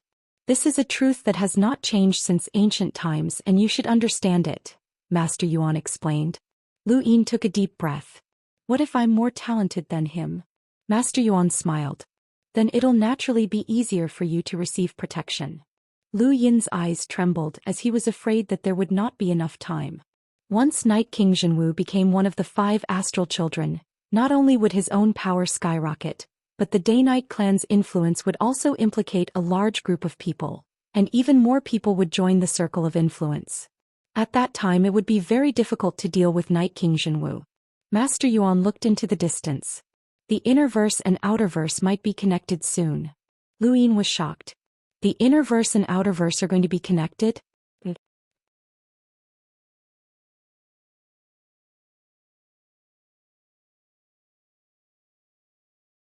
Chapter 10-15. Master Yuan thought about it. It won't take long. It depends on the rate of the energy decline. At the current rate it might take a few years but the decline is accelerating. Perhaps it will connect within a year. When will the competition for the 5 Scions of the Stars begin? Lu Yin hurriedly asked. Master Yuan shook his head. I'm not sure. Lu Yin's eyes flickered as he looked into the distance. If the competition for the 5 Scions of the Stars took place before the inner verse and outer verse were connected, then it would be too late. Besides, dealing with Night King Jinwu would not be easy. This was not something that could be solved by just 2 people fighting, as there were too many factors involved. Even if Lu Yin had the ability to defeat Night King Jinwu, would the Day-Night clan allow him to succeed so easily? Would those who supported Night King Jinwu allow him to succeed? This was not even considering the fact that Night King Jinwu was about to become one of the 5 Scions of the Stars, which meant that there were new powers that supported him. At that time half of the Innerverse might be affected, and it might even affect the Cosmic Sea in the Neoverse. Dealing with Night King Jinwu would require time to plan, but would there be enough time? If there was enough time, then Lu Yin would naturally be able to deal with Night King Jinwu. If there was not enough time, then he would have to think of a way to prevent Night King Jinwu from dealing with him and use Master Yuan to redeem his image. He believed that Night King Jinwu would do what he said. Perhaps at this moment, many people in the Innerverse viewed Lu Yin as a traitor to the human domain. Master Yuan took out an item and handed it to Lu Yin. Lu Yin looked at it and was stunned. He only regained his senses after Master Yuan's reminder. This was progenitor Wuxiang's hide, which he had lent to Master Yuan to deal with the Tong family's ancestor and ancestor eyeless. Now Master Yuan had returned it. Progenitor Wuxiang's hide was the first progenitor item that Lu Yin had obtained, and it was so large that it had been of great use. Without this hide, the outcome of the battle in the astral graveyard would have been uncertain. It's a pity that the era was destroyed, Master Yuan lamented. Lu Yin replied, it's good that it's useful. It's all thanks to Master Yuan that the outerverse was able to survive. Master Yuan sighed. An item from the progenitor realm is enough to change the course of a war. You and the progenitor realm are fated to meet, so treasure it well.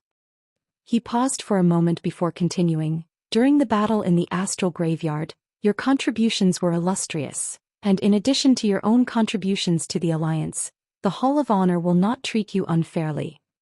Lu Yin was excited. Could it be that he was going to give Walnut and the 5 stalks again? However, these 2 super useful items were already gone. Perhaps Master Yuan had guessed what Lu Yin was thinking, and he shook his head bitterly. I originally wanted to compensate you with some power vessels, but my body was injured during the battle in the astral graveyard, and I still haven't recovered. It won't be easy for me to create powerful power vessels, so I'll have to wait for a while. I heard that you're in need of resources, so I've already instructed Big Drum to allocate some resources for your cultivation. At the same time, I've also increased your honor points to 20. You've managed this war well, and the Hall of Honor has officially bestowed upon you the position of Commander of the Outerverse Allied Forces. I hope that you will cherish it. Although it was a pity that he hadn't been able to obtain a life-saving item, he believed that Master Yuanxia would give it to him once he recovered. The other rewards were quite good as well. Not to mention the Outerverse Allied Forces commander, his honor points had been raised to 20. If he remembered correctly, with 20 honor points he wouldn't be killed even if he betrayed the human race. At most he would be imprisoned just like Shui Chuanshao. As for the allocation of resources, the word allocation was a bit interesting and he was looking forward to it. Master Yuanxia's body was severely injured, and Lu Yin did not chat much with him. He had just left when he bumped into Elder Daegu. Elder Daegu looked at Lu Yin in admiration. How did you come back? The Allied forces have been keeping an eye on the Astral River, and it shows no signs of being torn apart. Lu Yin was pleased with himself. I obtained a star map that allows me to travel from the technocracy to the outerverse. Elder Daegu was shocked. There's such a place? Lu Yin nodded. Endless Borders gave it to me. No wonder, Elder Daegu said. Lu Yin continued. It's a pity that the route has evolved and anyone below a power level of 400,000 won't be able to pass through it. Furthermore, the further you go, the more difficult it becomes. Then how did you pass through it? Elder Daegu did not believe Lu Yin, as he felt that Lu Yin was just bragging. Lu Yin raised his head. I killed 2 imprinter. Elder Daegu was stunned, but then he recalled that during the battle in the astral graveyard, this person had indeed killed 2 imprinter and turned the tide of the battle.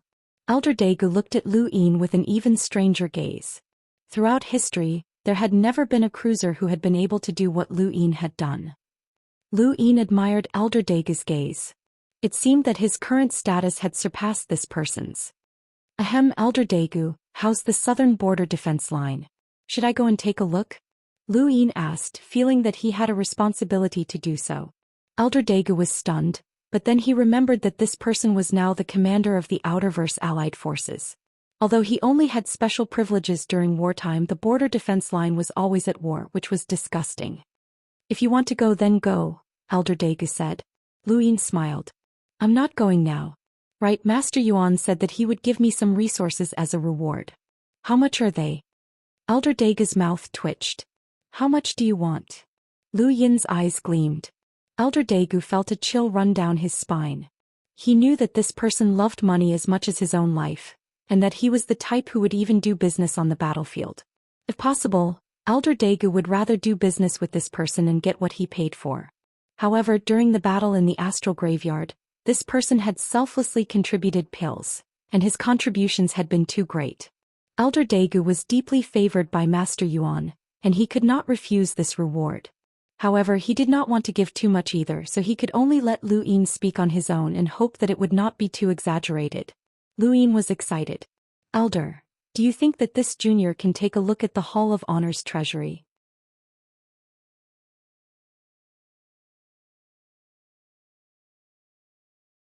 It was no wonder why Elder Daegu never haggled when buying things. Elder Daegu coughed and his eyes flickered. Let's go down. Seventh bro, that old guy isn't telling the truth. Look at how wretched he is. His little eyes are rolling around. There's definitely more than a few 100 million star essence. The monkey shouted. Lu Yin looked over. Elder Daegu guiltily took a step forward and disappeared. Lu Yin pursed his lips. More than a few 100 million? Could it be more than a billion? A single mountain range was worth at least 100 million star essence, which meant that the planet below them could contain far too many mountain ranges. However, it was impossible for all of them to be star essence. Most of them were definitely minerals, food and star crystals. After all, the Outerverse's most commonly used currency was star crystals, not star essence. Even cultivators who had reached the cruiser realm might not be qualified to be allocated star essence. Most of them were definitely star crystals, which made sense. Even if 100 million star essence could be exchanged for star crystals, it would still be a considerable amount. A difference of 100,000 times was equivalent to 100,000 mountain ranges. Using an entire planet as a warehouse was not an exaggeration. Lu Yin took a step forward and entered the planet's atmosphere. The planet's environment was not bad and it had a primitive look to it. However, there were no large creatures and it looked like the life forms here had just sprouted. There were resources everywhere as far as the eye could see, and there were also many spaceships. The continuous mountain ranges were filled with star crystals, and as for star essence, they were all in the sea. Lu Yin caught up to Elder Daegu. Elder, please introduce us.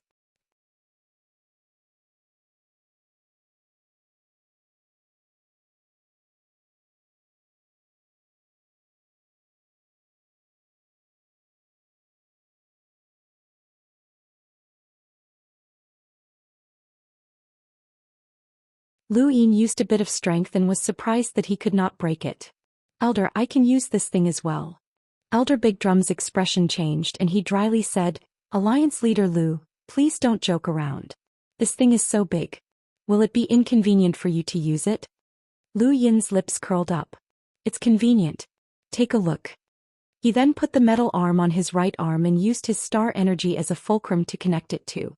This allowed him to freely control his arm and he could clench his fist and swing his palm. Elder Big Drum smiled bitterly. Alliance Leader Lu, I've already given you 20 million star crystals within the limits of my authority. I can't transfer anything else to you. Lu Yin replied, I can ask for less star essence. Lu Yin then tossed down 100,000 star essence. That should be enough. Elder Big Drum sighed as he knew that Lu Yin was determined to obtain this item. Lu Yin glanced at Elder Big Drum. Things are dead but people are alive. Elder Big Drum sighed inwardly.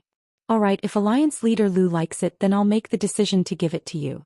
You can also take the star essences back. Lu Yin smiled. There's no rush. Let's wait and see.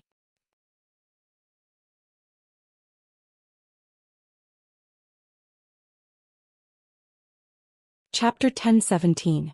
When he heard Lu Yin's words, Elder Big Drum hurriedly stopped him. Alliance Leader Lu, you're making things difficult for me. Lu Yin replied, I'm just taking a look. If Elder Big Drum isn't willing to hand it over, then I won't force you. How about it? Elder Big Drum was helpless. Alright, since Alliance Master Lu insists, then please. Lu Yin nodded. Thank you. He then put the metal arm back into his cosmic ring and continued his tour. Not long after, he took a fancy to a very ordinary one-sided mirror. It looked like a normal mirror, but this one-sided mirror had a combat power of 50,000 rune lines and it was a rare treasure. Elder Biga did not care too much about this mirror as it did not have much use. It could only forcibly absorb star energy from a certain area, and if used well, it could even break through an enemy's battle techniques. However, it could only affect explorers and it was not very useful in a border war. Lu Yin had taken it away, but Elder Big Drum did not mind. It was a very thin paper bomb about the size of a fingernail. Its power was close to 50,000, and its rune lines weren't too far away from the mirror. Elder Daegu was a little concerned about this. This is called the silent cannon and it's quite useful on the battlefield. It's very secretive and it can be used to bombard an area of effect. Unfortunately, there are only about 20 of them left, so I don't mind giving them to you. Who made this? Lu Yin was curious. To be able to compress the explosive power of a cruiser's attack onto a piece of paper the size of a fingernail showed that this person was very talented. Elder Daegu shook his head. It originated from ancient technology. When we first discovered it, there were hundreds of thousands of them, and they helped us destroy many of the technocracy's small machines. But now there are only 20 or so left and they aren't very useful. You've never thought of replicating it. I've been trying to copy it, but there hasn't been any results yet. If Alliance Master Lu likes it, then take it, Elder Big Drum said. In any case, it wasn't anything useful and cruiser-level items weren't even worth his attention. Lu Yin did not stand on ceremony and took it away. However, as soon as he was done, he looked in a certain direction with a profound expression. Elder Big Drum was now afraid as Lu Yin was continuously taking things away. Although they weren't that important, it wouldn't be good if there were too many of them. He hurriedly urged Lu Yin to leave. "Seventh bro, there's something here that I can use," the monkey suddenly said. Lu Yin's eyes flashed. "What is it?" The monkey hesitated for a moment before slowly saying, "Blood. The blood of a half-martial ancestor." Lu Yin took a deep breath and stopped where he was. He then looked at Elder Big Drum. "Elder, is there any half-progenitor blood here?" Elder Dagu's pupils shrank. "Alliance Master Lu, the half-progenitor blood was provided by Master Yuan. You can't give it to anyone else." Lu Yin's eyes narrowed. "Is there really half-progenitor blood?" Elder Big Drum hesitated for a moment before nodding solemnly.